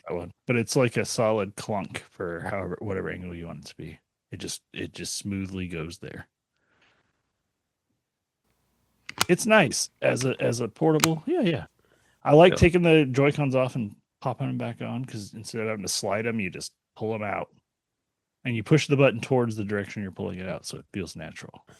Yeah, I do really like the magnet stuff on it. Overall, a fantastic start as reflected by the sales. Apparently this is Nintendo's fastest selling hardware, 3.5 million units worldwide in 4 days, and it's shaping up to be the fastest selling hardware ever, the biggest launch ever. So I just don't know if it's ever going to hit the Wii U's 1 billion units sold. Oh, yeah. Still reaching for that Wii U milestone. Never going to do it. Wii U. Yeah, even the dock feels premium, except for that weird ass thing you yank off the back, but it still feels nice. I don't know. It's okay. Pull it off. Just get rid of it. You don't need it. It's heavier. It feels more premium, and the Joy-Cons are bigger, and overall, it's nice. I like it. I will probably never play this handheld, except for when I'm traveling, which I guess is when you do it. But I'm not going to be using this on a commute or something. It's too nice. The shit stays home. Yeah, I mean, I only used it Friday morning. I just was like, I don't want to get out of bed yet, so I'll just lay in bed and play Fortnite or whatever. That was the only time I used it handheld. Well, we're in a new era. How about that? We are. New era. Switch 2 era, and we have fucking Switch 2s. We do. But I think we should wrap it up there. Does anybody else have anything else they want to say? I think we're good. We're great. We've all got Switch 2. Yeah, this is our big Switch 2 episode. Hopefully this helped you out for if you just got one, you want to try other stuff or whatever, And, if you like listening to us and you want to support the podcast, go to patreon.com/NintenDomain podcast. And there's 73 episodes on there, at least, of new stuff you can listen to. And a whole lot of WART radios and early videos of us recording and all sorts of shit. Go check it out. And if you want to see my trip to Green Bay, youtube.com/NintenDomain podcast. That's where that is. You can find that there. And you can find me on Blue Sky, at Trey Johnson, and at NintenDomain, and at Domain also. And that's where I post all my credits and whatnot. I think I posted the credits for Mario Kart World on there, so you can check that out. But yeah, we've been your hosts. I'm Trey Johnson. Jerry Mikowski. John Litter. And thanks everybody for listening. We'll see you next time in the Mario Kart world. Snake your way to the Mario Kart magnets. Magnet to the walls and jump off of them or something. See ya.